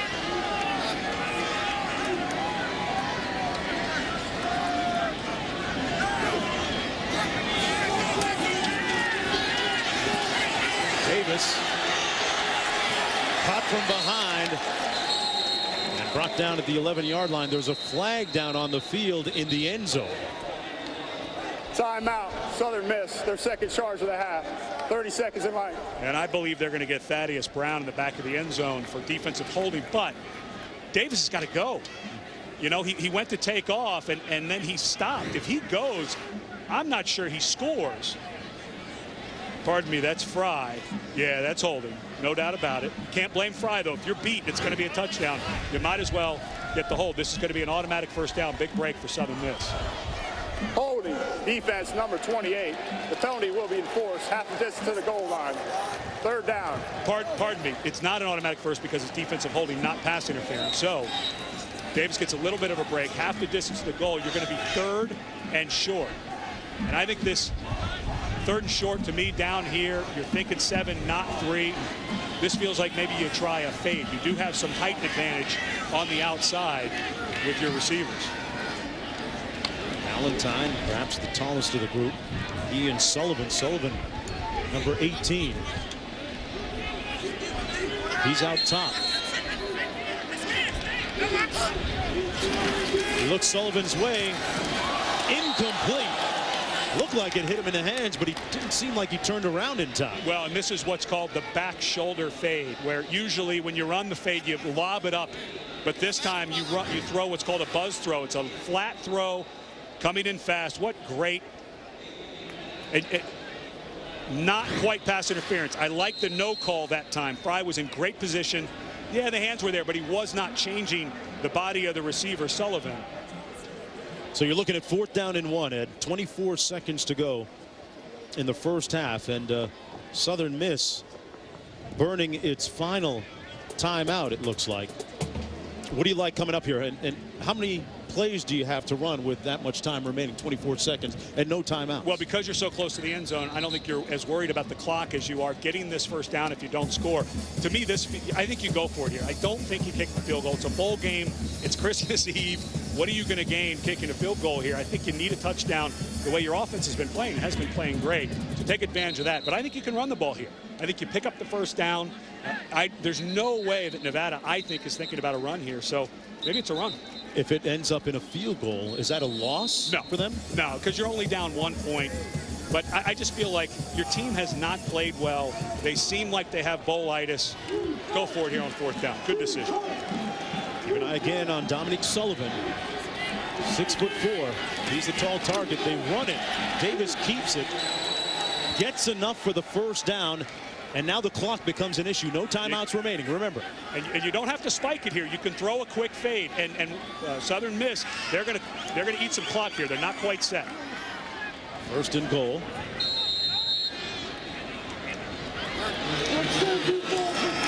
Davis throws it away, perhaps. And he threw it away. And that stops the clock. Intended for William Spike. Flag down on the field as well. And I think we're going to get defensive holding again.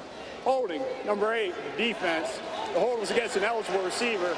Automatic first down after going half the distance.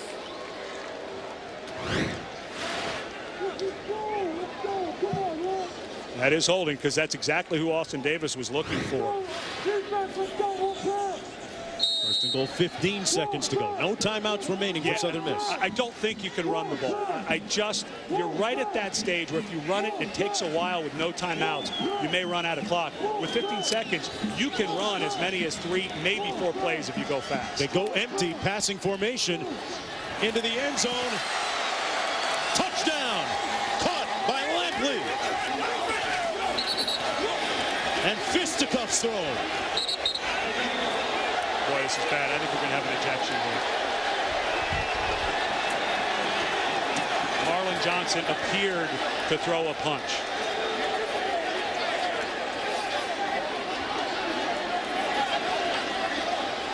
Well, it's nice to see the teams being separated as the officiating crew gets things under control in a brief moment of fisticuffs.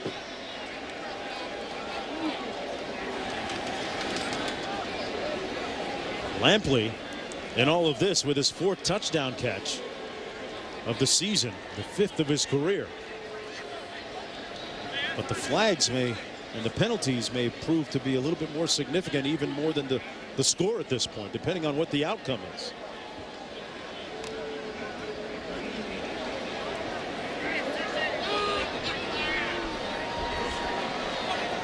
Well, the care quotient just went up a little bit, Ed.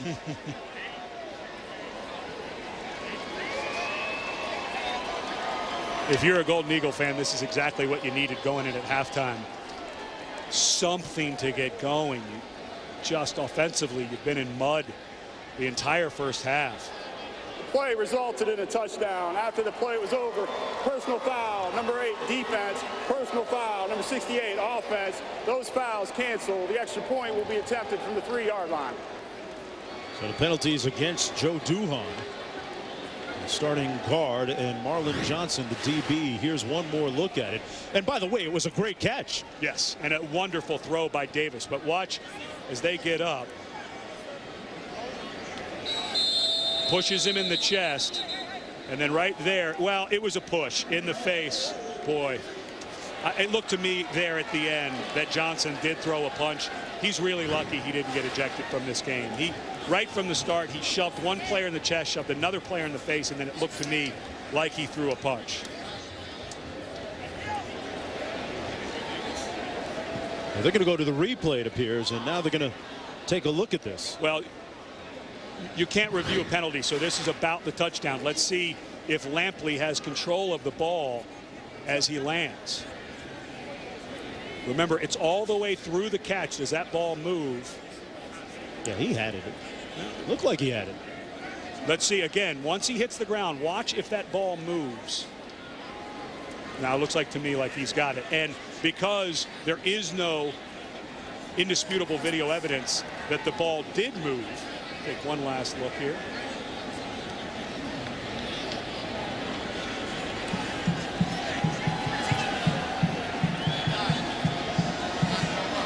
Again, you cannot see if the ball moves. His body is in the way, so this will stand as a touchdown, or should stand as a touchdown. Lampley may have thought that he was hit while he was on the ground or kicked, and he came up angry after making the touchdown catch. Well, and that's what started the... After further review, the ruling on the field is confirmed. Touchdown. And that's what started the fracas with Marlon Johnson, but Nevada very lucky that Johnson was not ejected from the ballgame. Johnson back to his sideline right now, after briefly disappearing, and after all that, Southern Miss now lining up for the extra point.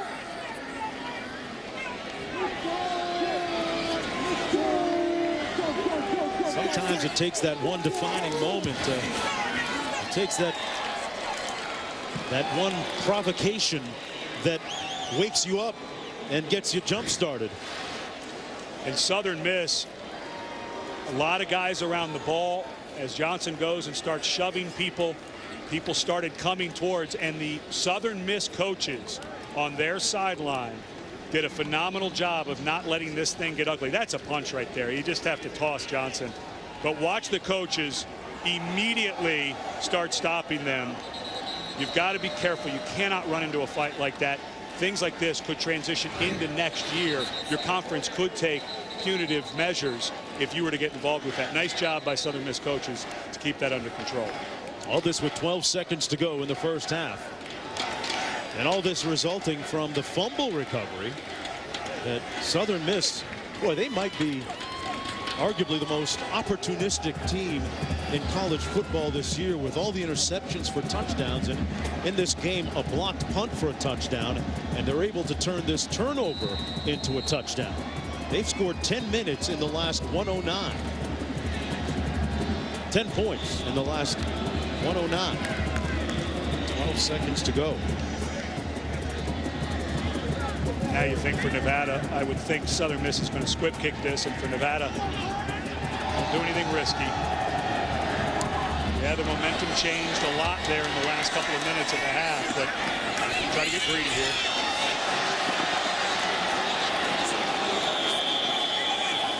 Brock brought down at the 27-yard line. And team's starting to talk a little bit down there. Yeah, there's extra stuff going on after the tackle.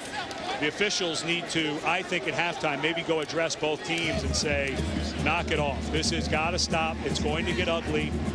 And I think at this point, the officials have to start telling teams the next guy who starts something is going to be immediately ejected. It's the only way you can settle these types of situations down.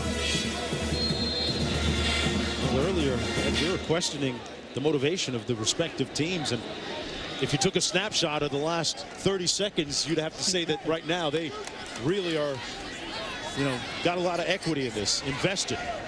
7 seconds to go, and Fajardo takes the knee. And a memorable last couple of minutes. Nice to see that show of sportsmanship down on the field between Law and Fajardo. And the last minute, it was the Golden Eagles laying down the law. Chris Ault's team trailing by a field goal at the end of the first half. 17-14. As Chris Ault tries to improve his bowl record to 3-6. And Southern Mississippi in their 10th consecutive bowl game, looking for their school record 12th win of the season, as we go downstairs to Jessica with Coach Fedora. Coach, you have a typically very high-scoring offense. How do you continue manufacturing points in the second half? Well, we got to start playing on offense. All we've done is shot ourselves in the foot the whole game with penalties, and we're really playing poor on offense right now. A lot of emotion there after that touchdown. What did you tell your team? How'd you calm them down? I mean, we just got to go out and play ball. We ought to have that kind of emotion all the time. We shouldn't have to wait for something to happen to have that kind of emotion. Thanks. Thank you. Well, you get the feeling that Coach Fedora not really sorry about the fact that they had that little outburst. They've got the lead on the scoreboard right now. Right now, back to the H&R Block Studio Halftime Report with Mike Hill.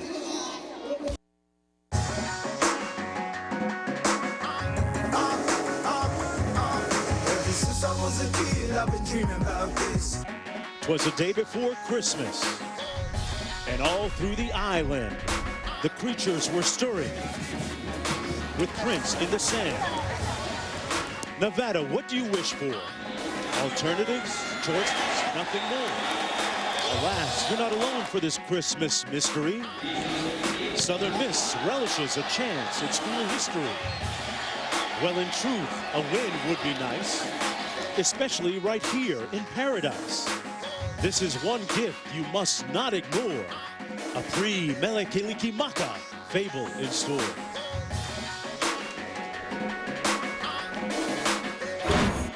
Mark Jones and Nelly on the remix version there, folks. Welcome back, everyone, to the warm waters, the balmy shores of Honolulu, the 10th anniversary of the Sheraton Hawai'i Bowl. Aloha. Mele Kalikimaka, Mark Jones, Ed Cunningham, Jessica Mendoza down on the sidelines joining us in just a few moments. A very memorable end to the first half, moving forward into the third quarter. In wake of the fisticuffs, who has the advantage coming out of the locker room? Believe it or not, Southern Miss, I think they stole the momentum there in that last kind of 5 minutes. This game felt like it might get out of hand for Nevada, but now Southern Miss gets it back, and I think the question becomes, can Nevada answer? Because they got hit in the mouth pretty hard there at the end. They didn't do much to hurt themselves. Southern Miss gets a block punt, but they're doing nothing, Southern Miss, offensively. But you've got to think that that will get them some momentum in the second half. Right now, let's take a look at our H&R block. Never settle play. Well, it's all about Khalid Wooten on this kickoff return. He is the outside safety. Does a nice job, stays on his feet. Good job by Titsworth, the kicker. Even though he doesn't make the tackle, he made Hester slow down and make a cut. And that allows Wooten to come up behind and time his hit on the ball perfectly to get a huge fumble on what, again, it looked like Southern Miss just trying to get some of that momentum back. They took it right away. Let's take a look at our first half stats brought to you by American Airlines. And, you know, when you look at those numbers, it underscores the point almost that statistically, Southern Miss was dominated by Nevada, 235 total yards to 109, yet the Golden Eagles had the lead at the end of the first half. 20 yards of offense in the second half for Ole Miss and 17 points. Return, this is Hester. It was Hester that had the great return and then subsequently fumbled it. A good play by Wooten. Let's check in with Jessica downstairs with Coach Alt. What did he have to say, Jessica? I spoke to Coach Alt how he was able to settle down Fajardo in that second quarter, and he said he was running quick routes off the run reads. What that did is it settled him down, but it also got the running game going. Defensively, he said his defensive backs need to cut out the holding penalties. Other than that, he said they look good, but he'd like to see some more turnovers. I really like the adjustment Alt made by going to that quick pass where the quarterback doesn't have to think. You set and throw, got his quarterback into a rhythm. This is Johnson on first down, picks up a few yards. What did you think of, speaking of quick, the fact that the Golden Eagles went to a quick tempo deal after a slow start? Did it help them? I always like going to that up tempo. Of course, there's that 20 total yards and 17 points in the second quarter. So didn't help that much on offense. Davis with the pass complete. Number 18, Dominique Sullivan. Sullivan close to the first down. The third and short coming up. And of course, Larry Fedora has often run the hurry up. Of course, he installed that great offense at Oklahoma State a few years ago. And Davis keeps it himself for the first down at about the 37-yard line.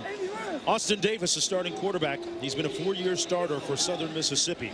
First player in school history to register over 10,000 total yards. He has usurped a lot of Brett Favre's records at the school. This time handing it off to Johnson. And Johnson brought down at the 37-yard line. Good tackle by Duke Williams. Austin Davis already has his degree in business administration and will have a master's in athletics and coaching administration this spring. And he said if football, depending on how that works out, he wants to be a high school coach. And someone said, well, what about a college coach? He said, no. I want a life and then a job, not a job and then a life. Interesting perspective. The pass complete. Johnson brought down immediately, though, by Marlon Johnson. And when you look at how Davis stacks up statistically, those are some pretty impressive numbers. I think a lot of people that are around Hattiesburg remember that Brett Favre had such a huge junior year. And, of course, he broke all of Favre's records. But actually a little bit down senior year. He was injured in a car crash, had to battle his way back, so didn't quite have the statistics his senior year that he had his junior year. But even if he had a breakout year, I still think Davis would have surpassed him. 3rd and 7 coming up. Quick three-step drop pass complete, but short of the first down at the 45-yard line. Kelvin Bolden makes the catch, and 4th and short coming up. Well, no, you kicked. I think you kicked this one. You got to ask today, right? Yeah, you do. But I think you've got to kick it.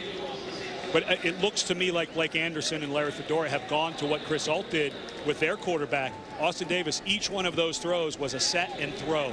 There wasn't a lot of drop back and reading. So I think both of these coaches realizing they just have to get their quarterbacks into some rhythm a little later for Davis than it was for Fajardo. Dane punts it from his own 34.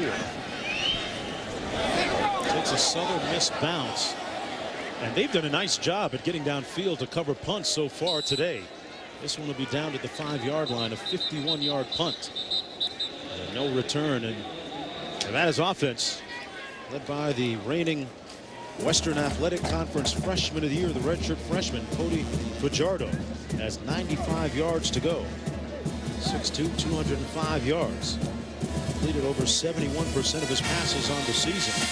And after a slow start, really got going. He has football in his lineage, though. His grandfather played at Colorado. His dad played football at Texas Tech.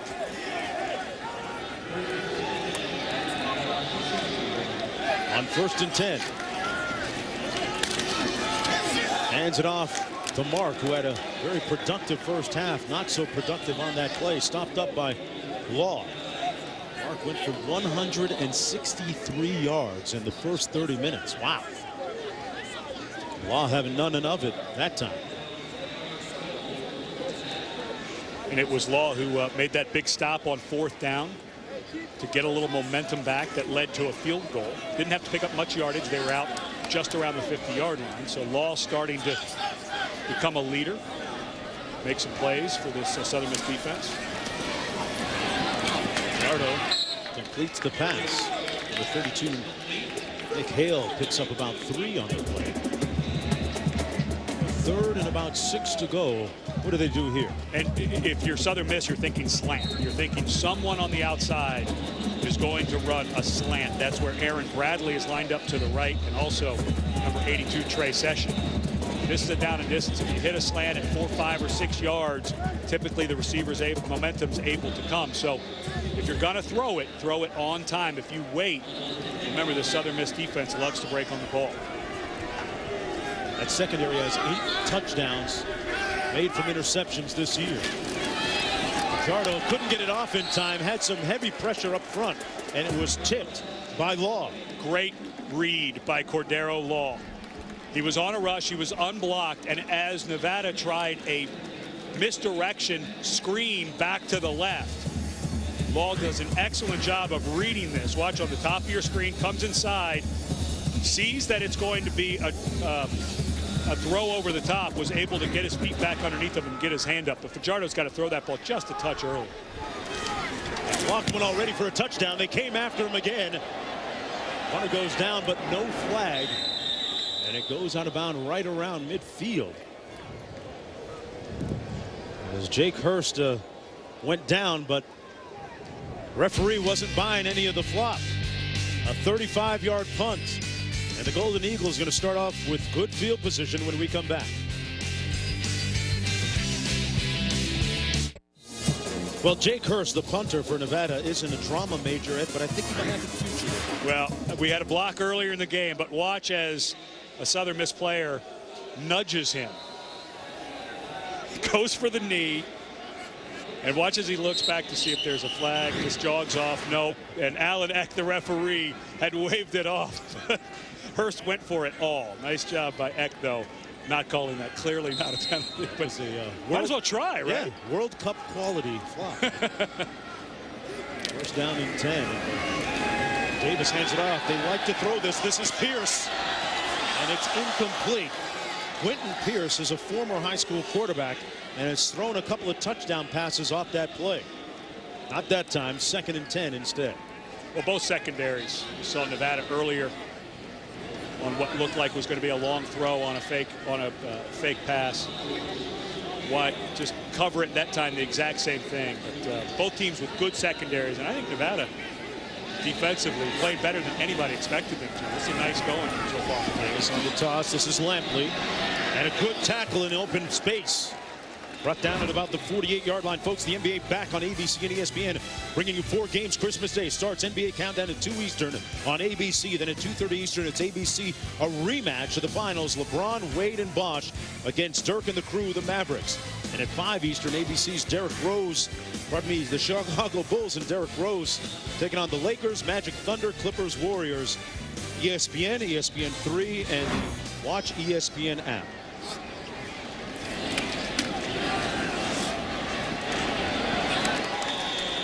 Incomplete. Got a flag in the holding area of the offensive line. And we also have an injured offensive lineman. It looks like Austin Quattrochi.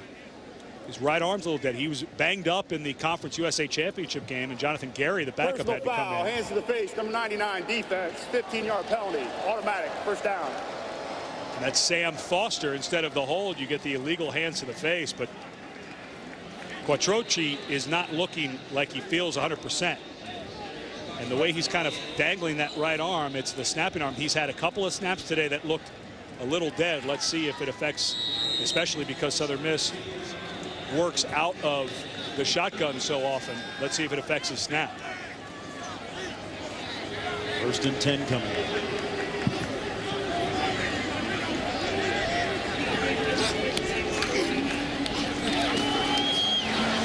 Handoff, they run it. That's Woodyard stopped up. Number 93, Madonic making the play. And you know what? This defense you alluded to a few moments ago playing well, but we haven't said that guy's name all that much. Brett Roy was an All-American this year and a big part of their success. Why do you think that is? A lot of times because when you have a dominant player like that, you reset your extra blocker up front to double team a guy like that. So you start to see guys like Madonic come up and make plays because they're working one-on-one. Sometimes when you're the star of the defensive line, that's just the price you pay. Davis steps up and fires way high, incomplete. Intended for Bolden. And it'll be 3rd down and 10 coming up. Well, this has not been a very good game for Austin Davis in his last game here at Southern Miss. And I don't want to take anything away from Nevada and what Andy Bew, the defense coordinator, and his staff have done. This defense is playing well, but this has not been an on-the-mark day so far for Davis. Only 11 of 24. Just 72 yards passing. 3rd and 10 coming up here.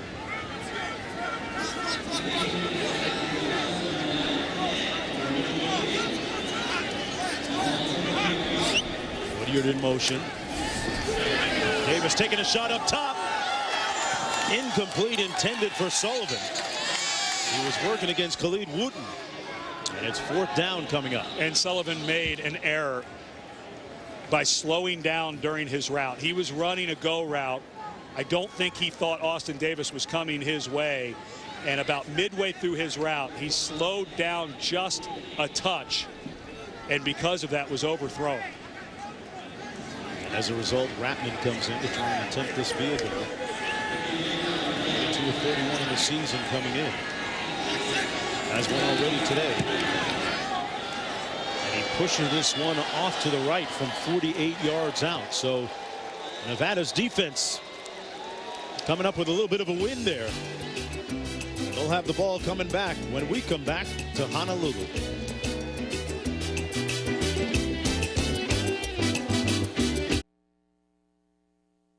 ESPN College Football, the Sheraton Hawai'i Bowl, is brought to you by Hawaii Tourism. Create your own perfect moment with special travel offers at gohawaii.com/vacation. Taco Bell, think outside the bun. And PNC, for the achiever in you. Welcome back, everyone, to Honolulu, Hawaii. The next bowl up, the Advocare V100 Independence Bowl from Shreveport, featuring the Missouri Tigers and the North Carolina Tar Heels. That's Monday at 5 o'clock Eastern time on ESPN2. And through the raindrops, you can see that persisting rainbow that has existed since prior to kickoff. I have a feeling that was ordered up by the new Hawaii coach, Norm Chow. There you go. He knew people would be watching. Obviously, he's out. Will be out shortly on the recruiting trail. I think he ordered that up special, saying, hey, even when it's raining, it's beautiful. 1st down and 10 for Nevada.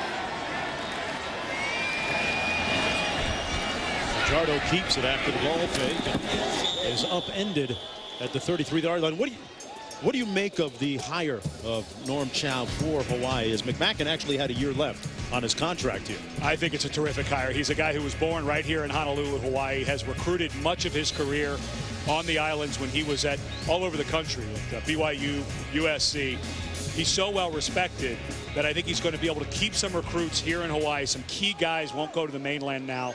Obviously a genius when it comes to offense, but didn't push them for so much money that he cannot hire a good staff. That was actually part of his negotiation, was to make sure he had good money to go hire a good assistant staff. I thought that was a really, it was just a nice thing for he and his son, who acts as his agent, to do. Big hire for Norm Chow, who's been on the front page of the newspaper, not just the sports page, but the newspaper the last couple of days, competing with our President Obama, coming to town here. Well, if you've spent any time in Hawaii, and I played with a lot of guys from Hawaii, very proud of their home state. So to get one of their own that is a legend, still has a lot of gas in the tank, I think that was a terrific hire. On 3rd and 8.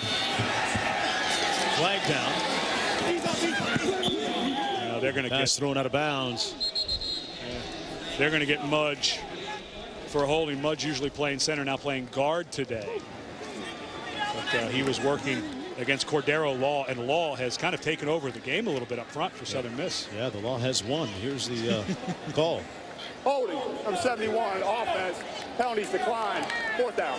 Jessica has a little bit more on the hiring of Norm Chow. What's up, Jessica? Players are getting a tan. I was talking to locals about Norm Chow, and I'll tell you what, consistently so much pride. But one of the biggest points they made was the fact that so many local recruits were going to BYU, where he coached, going to SC when Norm Chow was there, North Carolina State, and finally they said our boys can stay home. Ed, it's something that you touched on a second ago. That's big. First with the punt. Out of bounds, as they're going to mark this right around the 28-yard line. It'll be 1st down and 10 for Southern Mississippi, who still with just 128 total yards of offense in this game. It's unbelievable when you think how explosive this offense has been since Larry Fedora got to Southern Miss. They're averaging under 3 yards per play today. It's just been How much of this is a factor? painful. How much do you think this is a factor of a little bit of an emotional letdown? That game against Houston was something they pointed to for weeks. A team that was headed to a BCS bowl. I think it has a lot to do with that. I think it has a lot to do with they're about to lose their coaching staff. Ellis Johnson's going to come in. Nobody's met him. They were over here when the announcement was made. I think a lot of factors of why they've struggled today. Here's Davis trying to get untracked. Nice catch by Johnson. And caught immediately at about the 31-yard line. Well, we say struggling in quotations, but they're still leading by 3 points with 8:06 to go here in the 3rd quarter. 4-yard gain.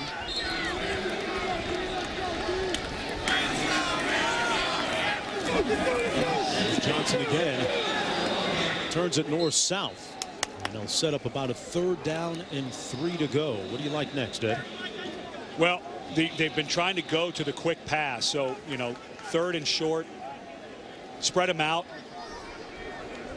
I feel like a run here, but if you're not, maybe just throw a quick hitch, a 6-yard hitch up top. Davis hasn't been able to really connect on a long one downfield. Comes underneath, and there it is. As you talked about, Sullivan making the grab for the 1st down. A pickup of 6. And when you have a guy that's 6'4", not quite a hitch, he was almost like he was running a slant and then a quick stop. All he does is have to put his frame between himself and the cornerback, and that was an accurate throw by Davis. Got a timeout called by Nevada.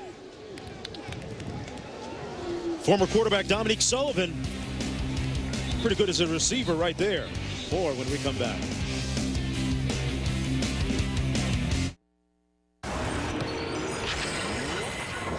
Hawaii is the most isolated population center on Earth.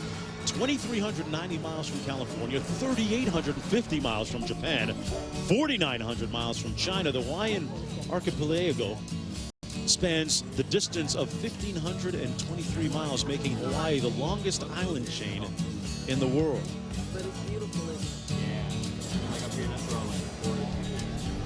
I didn't mind the 9.5-hour flight. I was only 6. I live in California. Do it every day.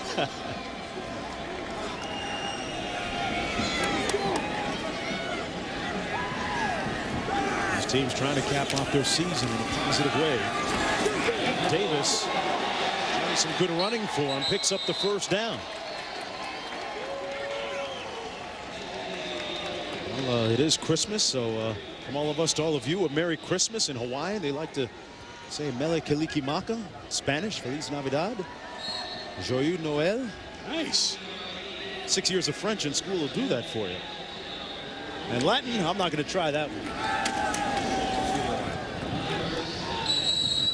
First down, they give it to Desmond Johnson. Of course, I know Hugh Jones back at home would give that a shot. I'll say Merry Christmas to my family watching this game back home in Western Florida in Fort Lauderdale.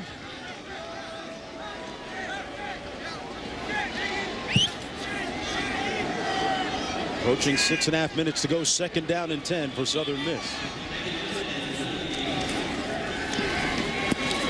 Davis incomplete. Wow, in and out of the arms of Dominique Sullivan. Big miss right there. That's the most open I think I've seen a Southern Miss receiver the entire game. The ball thrown on time accurately. Sullivan makes a nice cut. Fry can't quite gather himself, but turns to run right before the ball gets there. Now you get, instead of 1st and 10 at the 31-32, you get 3rd and 11, and now it looks like another unforced error by Southern Miss.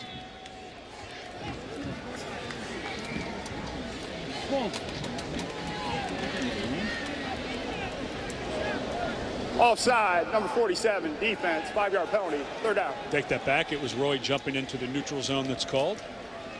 We were saying we hadn't called his name much today. We did that time in a very inauspicious way. Roy leads the team with 10 sacks this year. The All-American came to Nevada as a sinewy 205-pound walk-on safety. He's going to leave as a 6'4", 285-pound All-American. That's a real success story. 3rd and 5 for the Golden Eagles.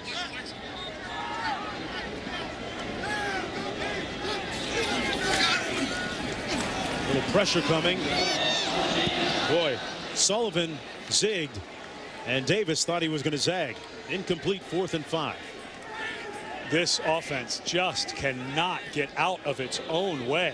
And here you are on the plus side of the field, and Southern Miss, and this is the territory where you consider going for it. Why not? You know, your offense hasn't done anything. And again, I think this has to be Davis. I think it's a short throw, a hitch, or a slant. But that corner route just looked terrible from the start. Well, we're 2 for 2 on 4th downs today. Davis with nowhere to throw and nowhere to go. Incomplete. The Wolfpack howling. And there's your guy, Roy. Although he does not make the sack, he comes clean, and Davis was never able to set his feet because Roy was hunting him down, and that gap was starting to close, and Davis knew it. Well, you see the face paint, kind of echoing the rage that he plays with, refusing to lose the individual battles. That's what his coaches tell us. But a lot of this has started with how well the Wolfpack have played in the secondary. Davis has nowhere to go. And Roy does a really nice job of coming down the line of scrimmage. And Rossetti doing the same thing. That's a pretty jacked up coach right there. Goes with a belly bump and gets knocked down.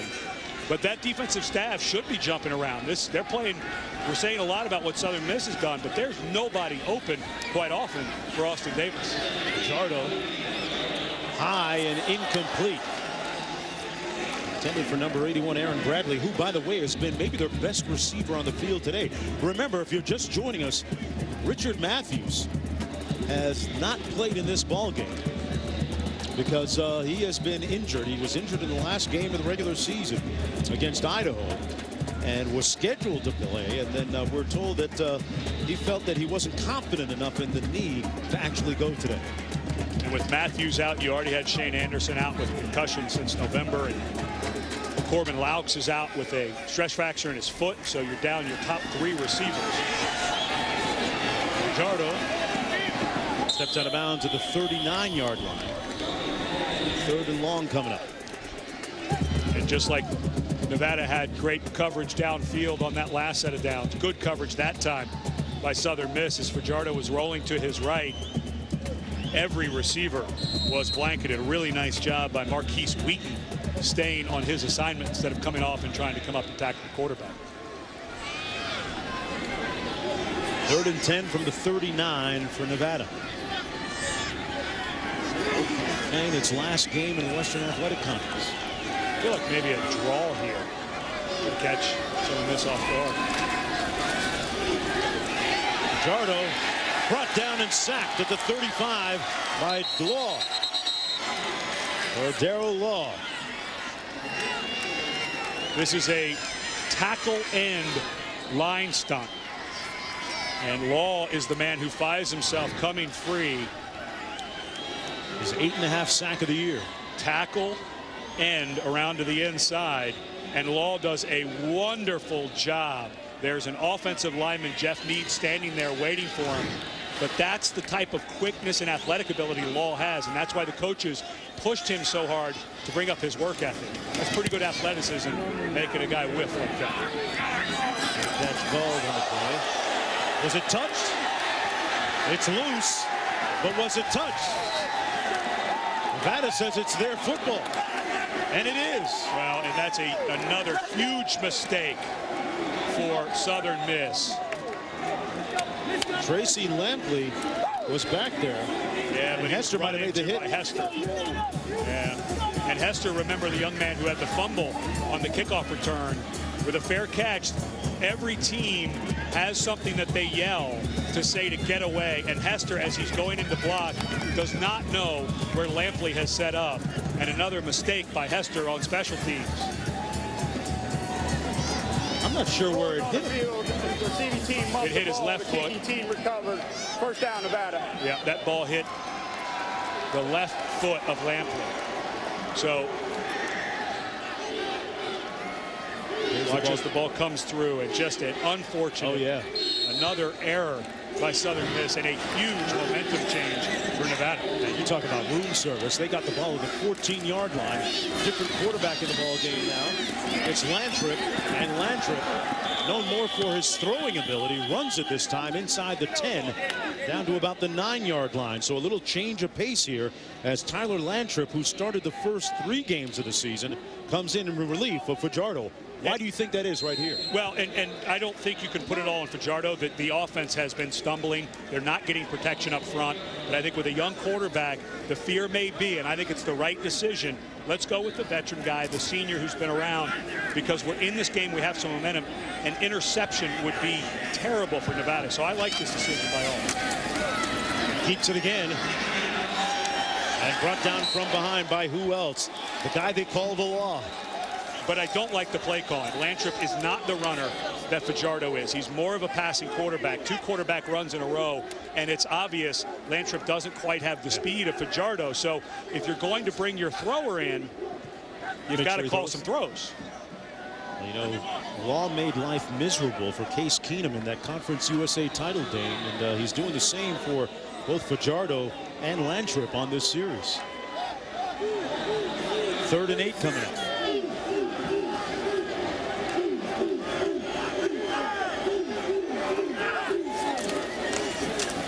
No time to throw, and another sack. He is laying down the law in a big way. The judge and the jury. He is bringing it. Well, he dominated that series, Ed. Yeah, and he's unblocked to start, but watch number 86. He's going to come all the way across and try to get a block. Because of the misdirection, they're thinking they're going to get time to get a Renzi over there to make the block, but Law, the game is so slow. You hear about the people being in the zone. He is seeing everything. His body is reacting the way he wants it to. Here's a guy who's trying to make himself some money in the NFL draft come April with this ball game. Allen Hardison from 37 yards away. And Nevada able to tie the game up at 17. And there's a flag down, though, at the 26. Yeah, they're going to get against Southern Miss. Yeah, they're going to get Furious Bradley for running into the kicker.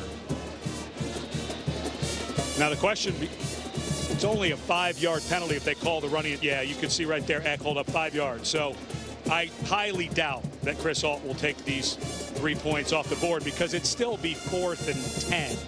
So I suspect this is Running into the kicker, number 11, defense. The penalty is declined. The field goal was good. It was Bradley, Furious Bradley, that made the big punt block against Houston that changed the game. This time taking a shot and missing and you into the kicker. And you teach kickers to do that. Once they hit the follow through, you teach them to leave their leg out because you always have one of the fast guys coming off the edge. And so give a little bit of credit there that time to Alan Hardison. Obviously these guys, we saw Jake Hurst with his acting skills. That time do they teach that too? Of course they do. But that time just good technique by your kicker to leave a leg out. But of course you decline that. Well, Capital One Bowl Week continues Monday on ESPN2. North Carolina Tar Heels making their 4th straight bowl game appearance against the Missouri Tigers in the AdvoCare V100 Independence Bowl. Capital One Bowl Week on ESPN2, ESPN3, and also streaming live on WatchESPN.com and the Watch ESPN app Saturday. And of course, Larry Fedora will go home and put this game on. He has stayed away from the program at North Carolina, of course, hired as the new head coach of the Tar Heels, but we'll watch it at home and get on that recruiting trail come the new year.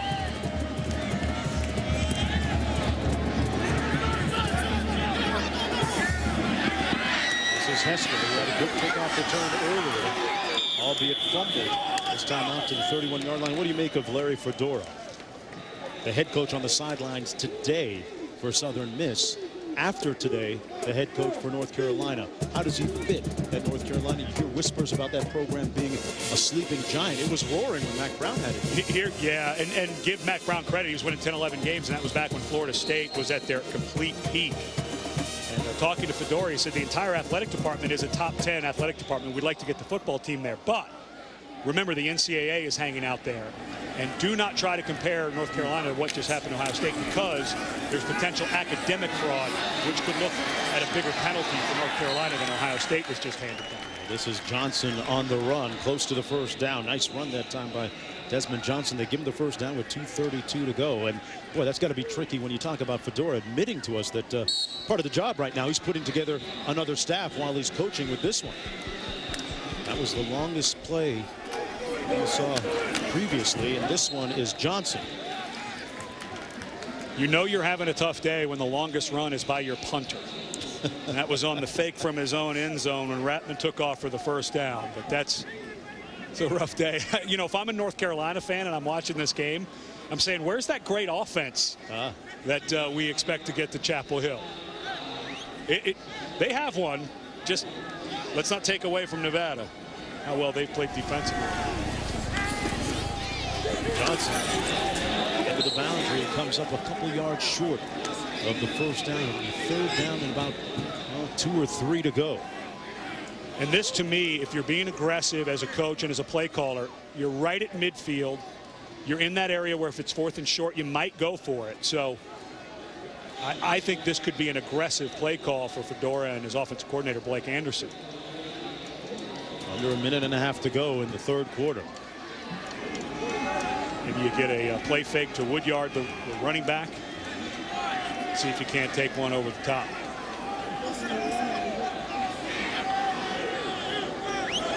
Austin Davis still looking for that signature pass today. Up top, wide open. Incomplete. He had his man.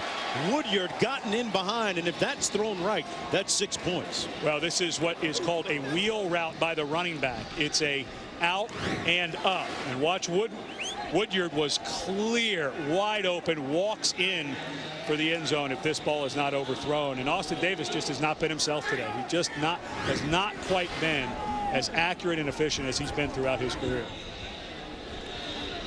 On 4th and 1, they punt. James' punt comes down at the 6-yard line. And Nevada, which has accounted for the only points of this quarter, a field goal, with the ball in 57 seconds to go in the period after the 42-yard punt. An offense that Southern Miss that scored 38 points per coming in. Just 17 here with about a quarter to go. And now, Coach Versalt has his team poised and ready to turn around their misfortunes previously here in Honolulu. Tyler Lantrip coming in again on this series at quarterback. Let's see if they let him throw it a little bit. I was really impressed watching him on tape, looking at him at practice. He gets the ball out quickly, got a little sidearm motion, ball comes out fast and accurate. See if they let him toss it around a little bit on this drive. Maybe not now. They may want to get away from their goal line. Hand it off to Lamford Mark. And let me ask you about strategically. In the first half, we saw Mark run for over 150 yards. It's been a different tune in the third quarter. He doesn't seem to get as many touches. Why is that? It seems to me that the defensive line for Southern Miss is playing much better than they did. They're starting to move their line. Remember, we saw Cordero Law come on that twist. I think that the defense, Dan Dish and his staff, have made a change up front. They're moving their defensive line a little bit more, not just standing there taking the pounding that they did in the first half. So credit Dish and his staff for making an adjustment, slowing down the run game. There's Lantrip running it again, puts his hat down and comes up about a yard short of the first down. It'll be third down and short coming up, and Mark with just 2 rushes for a total of 5 yards here in the third quarter as time winds down in the period. 45 minutes in the book in the 10th anniversary of the Sheraton Hawai'i Bowl. Nevada and Southern Mississippi tied at 17 apiece. As the rain comes down. 15 minutes to go. A little rain wouldn't bother me. Not with that kind of sunset.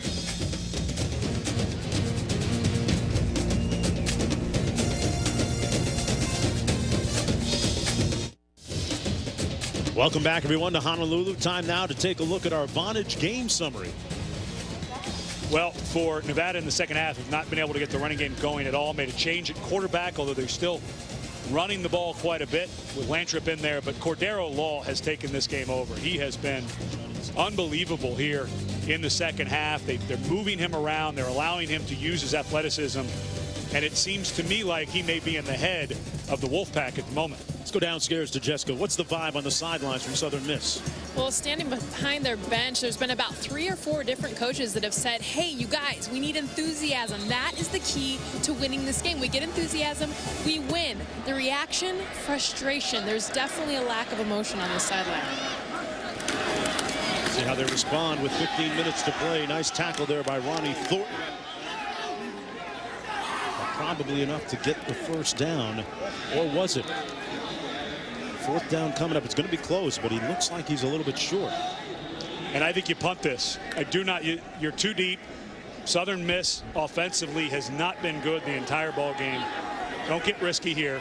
I didn't mind when Alt got risky at about the 50-yard line in the first half, even though it blew up in his face a little bit for 3 points for Southern Miss. This is the right call here. Tracy Lampley poised and standing in his own 45. 7th punt of the day for Hurst. Behind the spiral. A fair catch called at the 42-yard line. Same number as the yards on the punt. 1st and 10, and at the top of the hour, Lamford Mark with 167 rushing yards. 61 shy of a bowl record. Had a slow third quarter, though. Here in the 10th edition of the Sheraton Hawai'i Bowl. Southern Mississippi looking for its school record 12th win of the season. And this is the last game for the head coach, Larry Fedora, who will be moving on as the head coach of North Carolina. A good play by Davis. He saw nothing was happening as they tried to set up that pass to Lampley. And 2nd and 10 coming up. And you have to give credit to Andy Bew, the defensive coordinator. Played here at Nevada, came back, spent 3 years at Stanford, but he and his staff, there's Bew on the right, he and his staff they have not been confused by anything today. They've been in great position. And how many times have we seen receivers open? It has been few and far between. Davis on the pitch. Lampley trying to get to the edge. A nice straight arm. They're going to mark him out of bounds right around midfield, about 2 yards short of the first down. It'll be 3rd down and 2. In a good part of the field. They went for it last time they were in this exact position. Let's see if they do it again.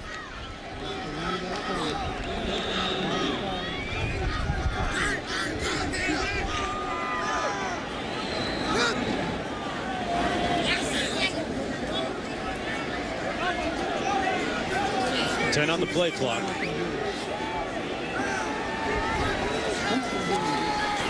Davis on the slant, incomplete. Man, Sullivan is having a tough day. That's the second drop that hit him right in the hands. It's unbelievable how things go sometimes, and in what is looking like a defensive struggle, outruns the punt unit for Southern Miss. Let me ask you this: at what point does Sullivan get fired? That's the problem. When your offense is going bad, a lot of times everything starts to get bad. Okay. That's the second drop by Sullivan, but it's not like the quarterback's been put on the right spot every time today either. So everybody's been struggling. James punt fielded at the 11-yard line by Wooten. A 39-yard punt, and boy, what a day for the senior, for Darrell Law. He made life miserable last week for Case Keenum. And he has been the singular, indelible image here in the second half, up front defensively especially. And I always hated playing against the guys like that. I was an offensive lineman, and he's one of those guys who, when you look at him, not impressive at all. 6'2", 255, 260 pounds, not real muscular, but he's slippery.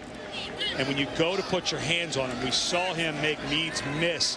I've been there where you have your hands up, you're ready to block the guy, and they just, right when you blink, they make that move. He just has his ability to contort his body, and it's hard to get a hand on. See if he can keep it going here in the fourth quarter. This pass complete. Juggled a little bit, but caught by Session. Nice gain out to about the 23-yard line. And there you saw first down of 12. And there you saw what impressed me about Lantrip. That ball got out quick. It was accurate. Now, maybe if they can get a little throw going, maybe they can get Lanford Mark back into the mix if they can soften up the Golden Eagle defense. Chris Alt bringing in Tyler Lantrip about 4 series ago in relief of Fajardo, who started the game. Mark with nowhere to go, brought down at about the 22-yard line by McCullum. And we expected to see Lantrip. Lantrip played in the start of the last game against Idaho when Fajardo was out with an ankle injury. He suffered a concussion. Of course, he's healthy now. But we expected to see him. But I think this is a choice by Alt. Fajardo looked shaky early, got better. But to me, I think this is, we've got a senior. It's his last game. I think he feels like he can trust him a little bit more in a game that looks like it's going to come down to the final possession. There's a Lantrip that played in the final regular season game in that blowout win against Idaho. Looking to pass, has a man wide open, and caught at the 49-yard line. Session with another reception out to midfield, a 27-yard gain and a first down. And a really nice throw by Lantrip. You do not want to lead. It looks like this ball is underthrown to Session, but it's not. There's a safety over the top.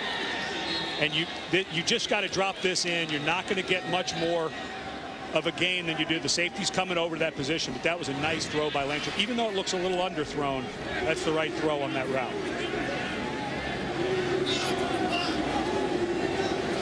12.5 to go, first and 10 for the Wolfpack. Mark stopped up right around the 50-yard line. His hat comes off, and he goes down at the 47-yard line. Thornton making the stop on the play. Thornton had a huge play in that Conference USA game. You mentioned the blocked punt, but he also had an interception return for a touchdown, forcing they had 2 interceptions in that game.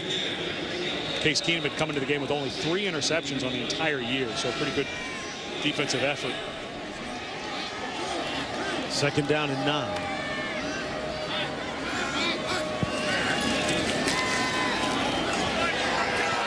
Pass incomplete, intended for Bradley, and he took a hit.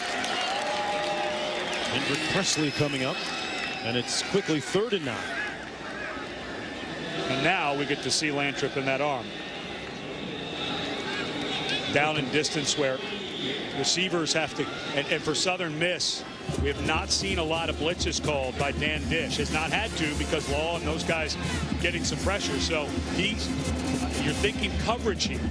So now it's about looking at what is the coverage and what route. You look like you're going to have cover 2, which means the corners are going to try to force the guys into the middle of the field. So maybe a slant or a post. 3rd and 9. They set up the screen. The pass complete to Jefferson. And Jefferson brought down short. Right around midfield. And 4th down coming up. Do you punt it here? Looks like yes. You're going to. If there were 4th and 1 or 2 at this position, I think you could make an argument. But in a game that is really starting to feel like there's going to have to be some type of big play. Both of these offenses kind of hit a brick wall here in the second half. Combined, they were averaging about 71 points coming into this game. 8th punt.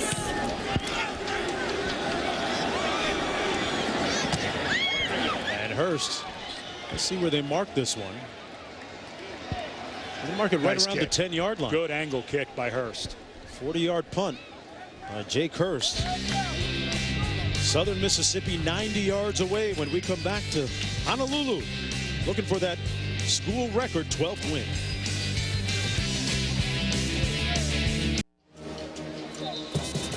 Honolulu, a glow at night. Capital One Bowl Week continues. 2 games Tuesday on ESPN. First at 4:30, Western Michigan, and its high-powered passing attack led by Alex Carter meets Purdue in the Little Caesars Bowl. And at 8 Eastern, 2 teams who finished the season strong face off as Louisville takes on North Carolina State in the Belk Bowl. Capital One Bowl Week on ESPN and ESPN3, and also streaming live on WatchESPN.com and the Watch ESPN app on Tuesday. Southern Miss, 1st and 10. Austin Davis keeps it himself. And a nice gain. Made a run by the quarterback, who's known more for his throwing. Yeah, made a change at center. We saw earlier Austin Quattrochi was injured. Looked like his right arm was bothering him. Missed most of the Conference USA Championship games. So Jonathan Gary comes in, a sophomore, to replace him. Let's make sure these exchanges are clean for Southern Miss. Oh, and a nice burst by Woodyard. Woodyard in open field. And rocked at the 45, but a nice gain on the play. And Woodyard took a big hit from Duke Williams. I'm impressed. And he's still down. And that looked to me like a clean hit. Led with the shoulder, below the shoulder. But that's just a safety making a great play when it looked like it might go the distance. Watch number 20 close here. Good blocking downfield by the receivers. Clean hit. Did not lead with his helmet. Did not launch into the head. You saw the face up. You know, that's the one thing in college football. The rule is, do they target at the shoulders or above? And you could see number 20 never dropped his head, kept his face up, did not drive his helmet into the what would be kind of the chin and jaw area. But again, it's that face up. That's the thing you should look for, especially in slow motion, is the player leading with his face instead of the top of his helmet? That time, number 20 led with his face. Good tackle. No flag on the play. We'll check on Woodyard when we come back, and he looks to be okay.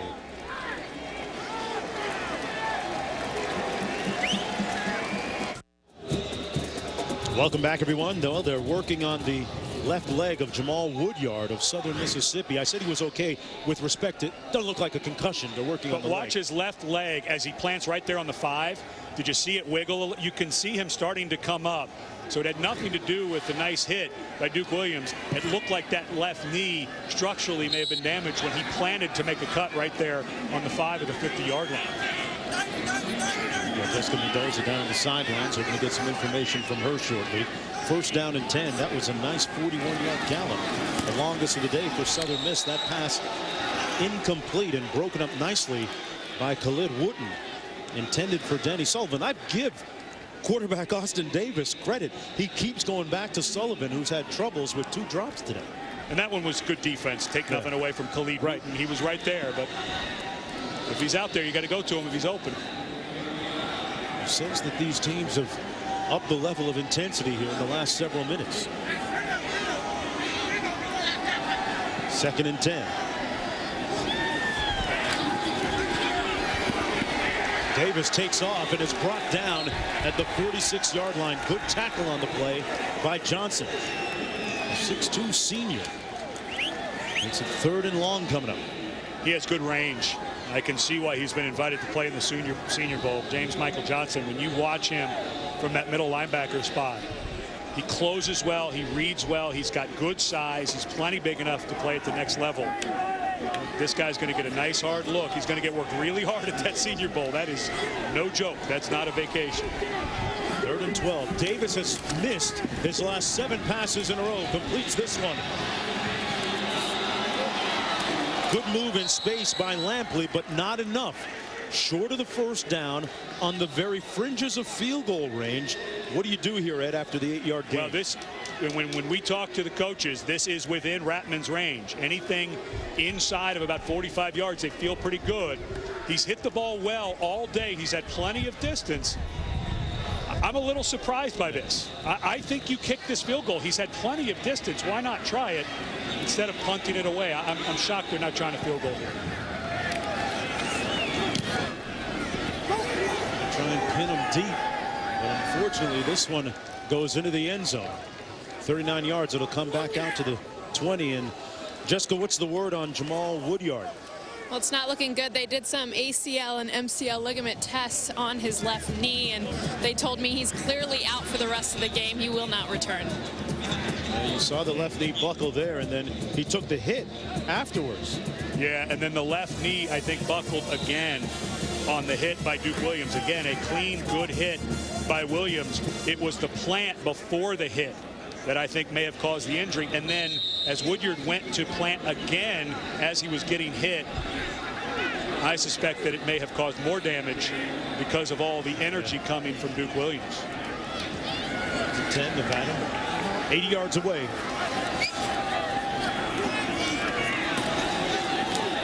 Lanford Mark picks up 5, has 6 consecutive 100-yard games, including tonight's. And if there is anything that this Pistol offense is designed to do is, at this point in the game, try to get that run game going again to eat clock, manage it. This Pistol offense is a run-based offense. I know they're 50-50, 250 pass, 250 run, but make no bones about it. This is about running the ball here. 2nd and 5. Mark gets it again. Nowhere to go. It'll be 3rd down and 5 coming up. Do you think that we've seen the last of Fajardo? Yes. And do you think, so far, what do you make of the move to bring in his understudy, Lantrip? I guess I understand the philosophy behind it. It's a senior. You're playing a defense, and it's going back. But the offense hasn't done much since he's been in. So right now, not crazy about the switch. I understand why Alt did it.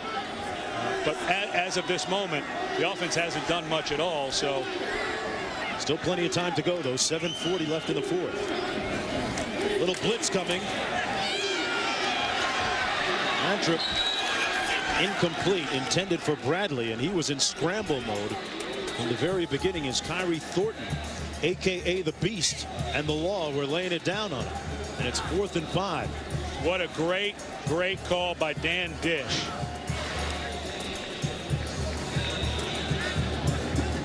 He brings number 26, Kendrick Presley, from deep in the safety. Even though it's picked up by Mark, Lantrip had to move out of the way, and they couldn't pick it up. Bounces at the 43. Takes a Wolfpack bounce all the way down to the 32-yard line. Neither team's offense able to get on track. The 43-yard punt. Austin Davis, highly acclaimed, All-Conference USA, broke Brett Favre's record at Southern Miss, trying to live up to the hype when we come back.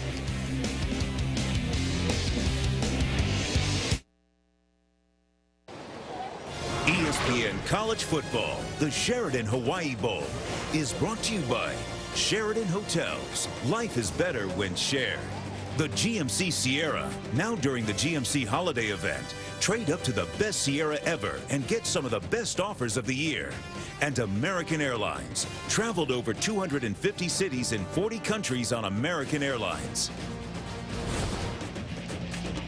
Wonderful sunsets here in Hawaii. Tied at 17 in the 10th anniversary of the Sheraton Hawai'i Bowl. Nevada playing his last game as a member of the WAC.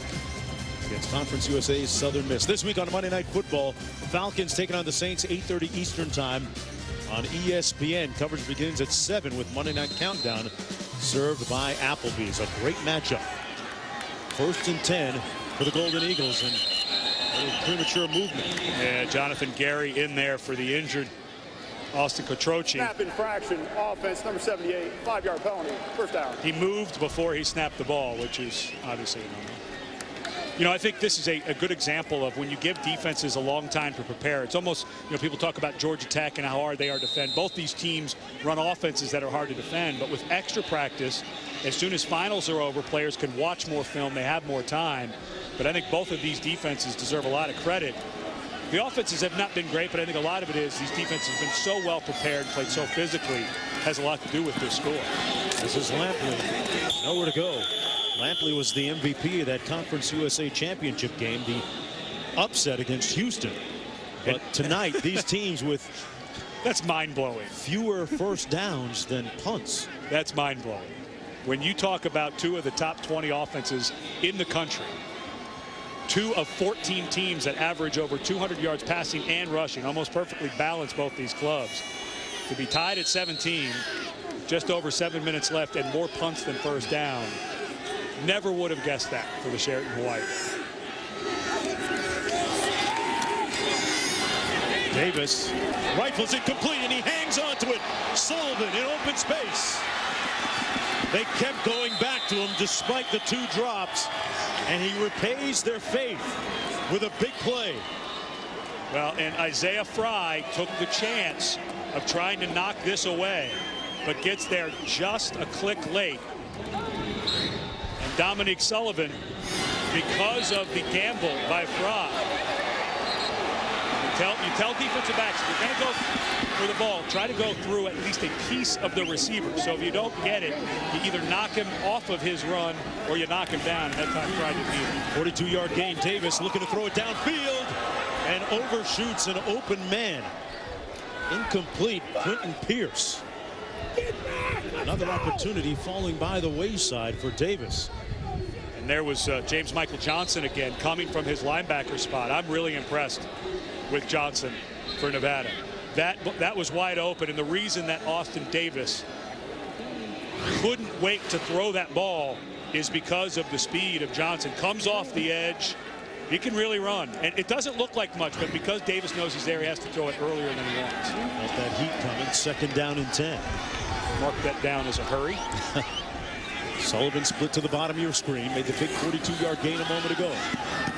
Open over the middle of the field, complete to Splight. And he's brought down 1st and goal from the 7-yard line. William Splight, the 5'10 senior, picks up 19, and this offense is cranking it out now. 1st and goal.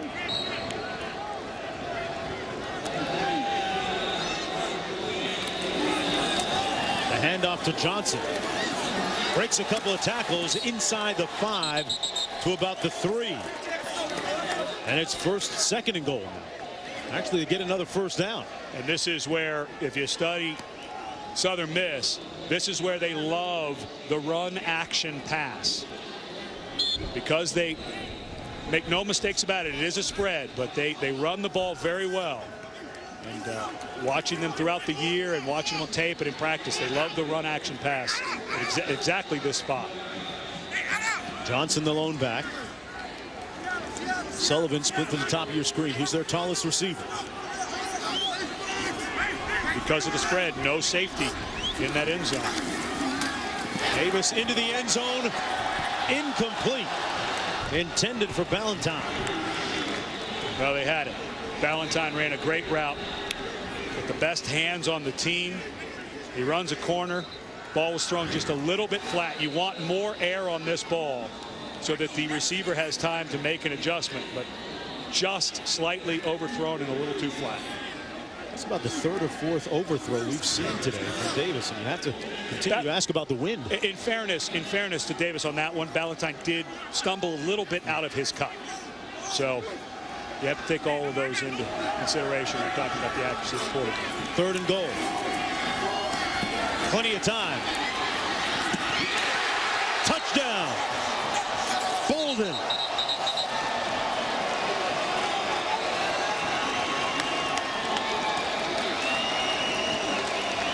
Southern Miss with the lead, and Austin Davis marched them down the field 7 plays. Bolden came all the way across the formation. They had the mismatch they wanted. A linebacker was trying to cover the fastest receiver. And Davis did a nice job of eluding a little bit of a rush to find him. Extra point good, and a 7-point lead for Southern Mississippi on Kelvin Bolden's 7th touchdown catch of the season. Bolden, you're going to see him come right across the formation. And he finds himself one-on-one against a linebacker who tries his best to hold him. But a good job by Davis as he eludes the rush and finds the man known as Peanut. Yeah, I love that.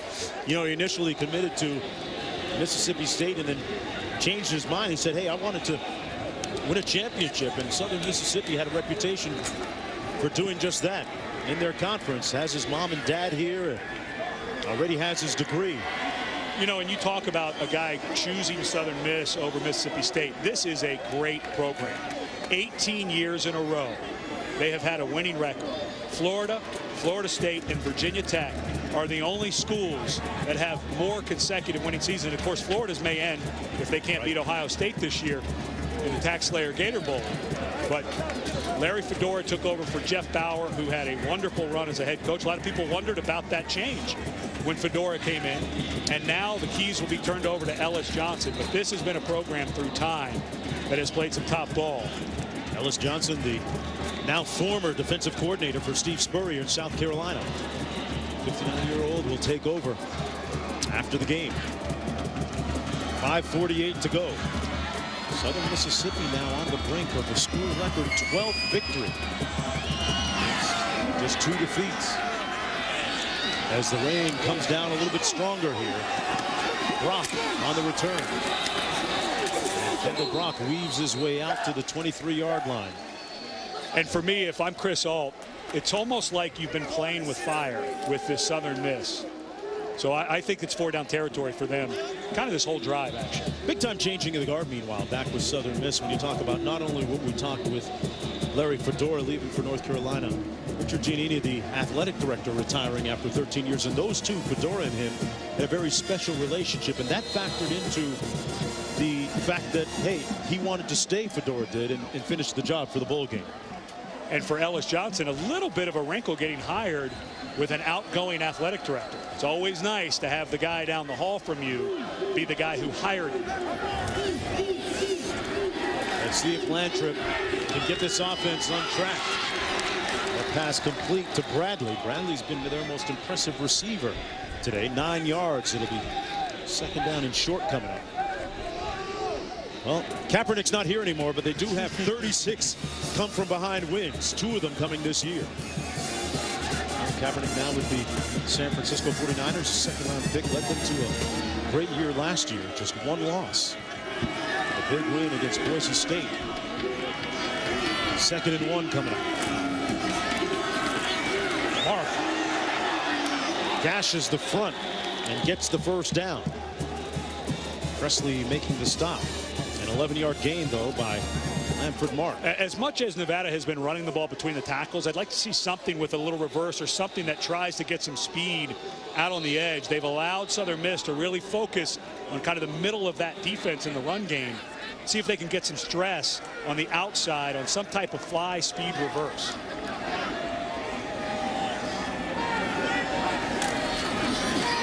Lantrip off the play action. Throws up a duck, and it's incomplete. Intended for Bradley. Well, that was up there for a long time. The ball just didn't come out of his hands. Looked like Law was in the backfield there with the pressure. Shocker. I mean, how many times have we said that tonight? But they got some good nicknames up front. You see Law, they've got Thornton, Kyrie Thornton, 98. They call him the Beast.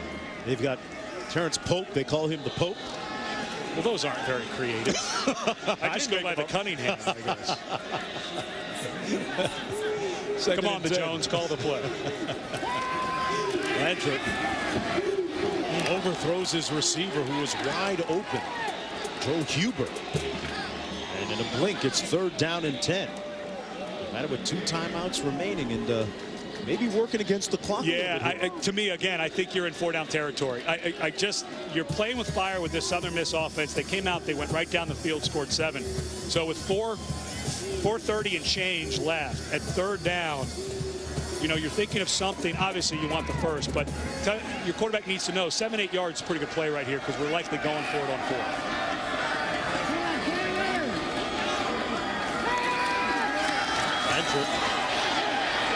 Gets it away, pass complete to Bradley. Slick move, made a couple of nice ones, makes it a 4th and short. And I think if he didn't pick up the 1st down, if nothing else. And Nevada, I think, should go fast here, because Southern Miss, they're kind of walking back. You know you're going to go for it. Great moves by Bradley. I don't think this is a run between the tackles. How many times have we seen that? We saw the 4th down in the first half that fell short. Big play coming up. Yeah, I've mentioned some type of outside run, maybe a quick fly sweep. But Nevada, the biggest play of the game, is going to take one of their timeouts, because I'm not so sure they know what they want to call. Wolfpack going to exhale just a little bit with 4:01 to go. Back with more after this.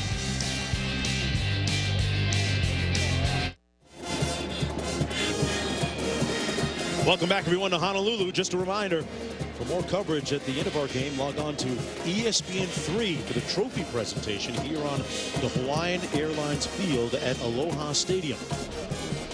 This is the Sheraton Hawaii Bowl, the 10th anniversary. 10th chapter has been a pretty memorable one for a couple of different reasons. And I think this is the trophy play. 4th and short. Like I said, the defensive line for Southern Miss has played much better. I would imagine they're going to have some type of stunt up front to try to get some penetration on 4th and short. So maybe a play action pass. And we have not seen much use of the tight end by Nevada this afternoon. Renzi has been a big factor for them during the course of the year. Aaron Bradley, number 81, has been their most productive receiver. Let's see what they do. 4th and 1. Down 7.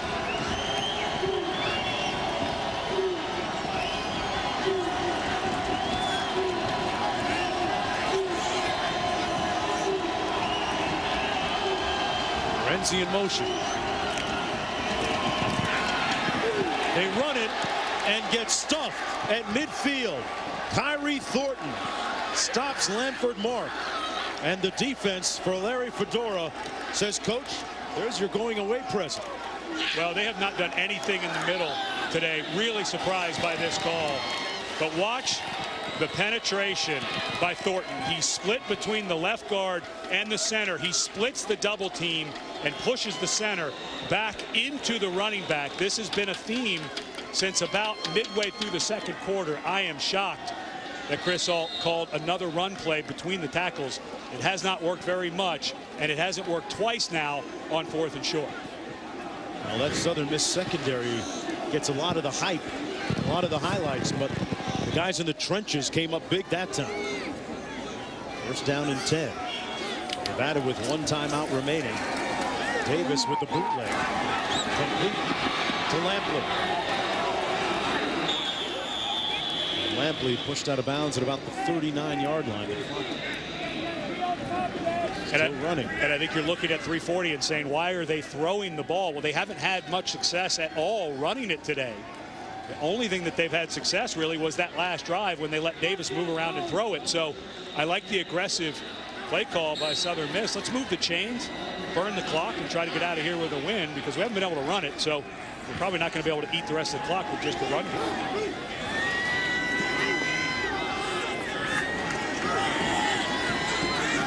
Davis' stats haven't been stellar today. We'll be happy with the win, though. Johnson cuts it north-south, keeps those legs churning, and picks up another Golden Eagle 1st down at the 26. Well, if you question their motivation coming into the game, they certainly look like they're playing for something now. We have a man down at the 37-yard line. That's Green, Jeremiah Green, for the Wolfpack.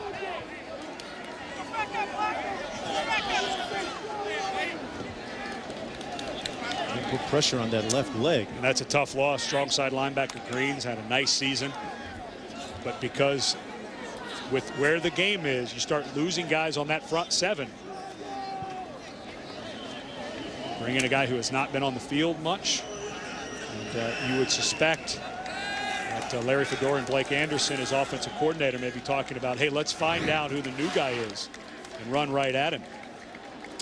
He was just fighting off the block, and then his own man comes flying in and catches his knee. That's number 51, Rossetti. And unfortunately, because the weight was on that leg for Green, it rolled up. First down and 10. A score here would pretty much put it out of reach.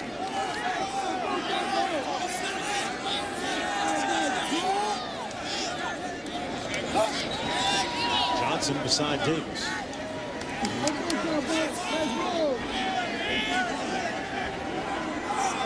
At what point does Nevada maybe start thinking about the timeout? I know that's the problem, though. You only have the one.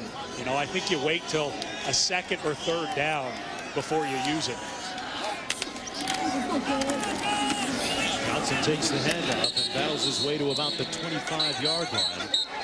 And I don't think you use it here if you're Nevada. I think you wait till third down before you use it, or even fourth, because you've only got the one. So you're only going to get one chance to stop it. The defense has to make the stop. But at this point, Ratman, the kicker for Southern Miss, remember, he's missed 2 kicks today. So that's not a gimme for Southern Miss. They'd love to pick up the first down. If they pick up a first down, because Nevada only has 1 timeout, they can run out the clock without having to run another play. Just take knees. Ratman 1 of 3 today.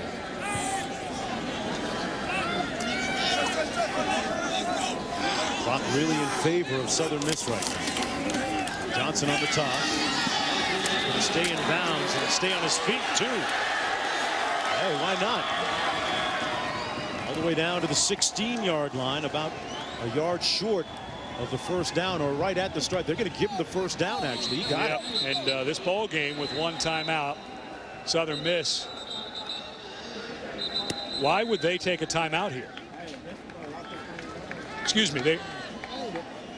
It looked to me like he pointed, the referee pointed, but that was Nevada taking the timeout. You could see Fedora there saying they have 0 left. So confused why Southern Miss would take a timeout. But if you look at the chart with 1 timeout left, excuse me, now with no timeouts left, Nevada cannot stop the game. They can't stop the clock. So Southern Miss should just take a knee. There's no reason to run it, no reason to worry about some type of fumble or mishandle on a snap or a handoff. But a tough day offensively is going to finish with that 1 drive they needed, and they got it there late in the 4th quarter for Southern Miss. Austin Davis today just 18 of 41 for 164 yards. Has a couple of touchdown passes. Hasn't really been what we would call a stellar day for him. But a school record 12th win is what Larry Fedora and his team were talking about. That was the objective coming in. Little victory formation here. Davis takes a knee. And Nevada helpless to stop the clock. And right now it's all about the Gatorade planning. And on the East Coast, we're about 17 minutes away from Christmas. Christmas coming a little early for the people of Hattiesburg right now. Amazing year. And, of course, they're Central Time, right? Ellis Johnson, I think, was a very good hire. I know people were upset, not able to go to the Liberty Bowl, which would have been an easy drive for them. Wondered about Ellis Johnson. I think he's going to do a fantastic job. This program has longevity. It's been around for a long time, and I think Ellis Johnson's going to continue that. Davis takes a knee. This time I want to wish everyone at home a Merry Christmas. Wife Sarah, kids Shay, Gloria, and Sophia, parents, as Christmas starts on the sidelines. It'd be a shame to spoil that beautiful lay around his neck with Gatorade, Ed. They will get their school record 12th win, and Nevada, meanwhile, will fall to 7-6. And you have to give a lot of credit to Chris Alt and his staff. You think about the guys that they lost offensively, led by Colin Kaepernick, obviously a 2nd-round pick in the NFL draft. But to come back, put together an offense like they did, find a young quarterback in Fajardo. And there goes the mini Gatorade. But give Chris Ault and his staff a lot of credit. For a season that could have gone awry with a 1-3 start, they held it together pretty nicely. And moving into the Mountain West next year, looking pretty good with some of the offensive players they have coming back. The Brain Trust meeting at midfield. And the Capital One player of the game goes to Cardero Law, who really changed the complexion of things in the third quarter with his incessant pressure and resolve up front.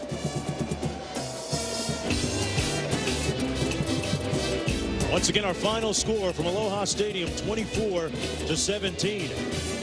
Mahalo from the Sheraton Hawai'i Bowl. Don't forget, December 26th is the Advocare Independence Bowl from Shreveport, Louisiana, with Mississippi and North Carolina. Don't forget the trophy presentation to this game. Log on to ESPN3. Red Cunningham, Jessica Mendoza, and our entire ESPN crew. I'm Mark Jones saying aloha and mele kelikimaka from Honolulu, Hawaii. Folks, in a presentation of ESPN, the worldwide leader in sports. Merry Christmas. Santa's on his way. Sports Center coming up next.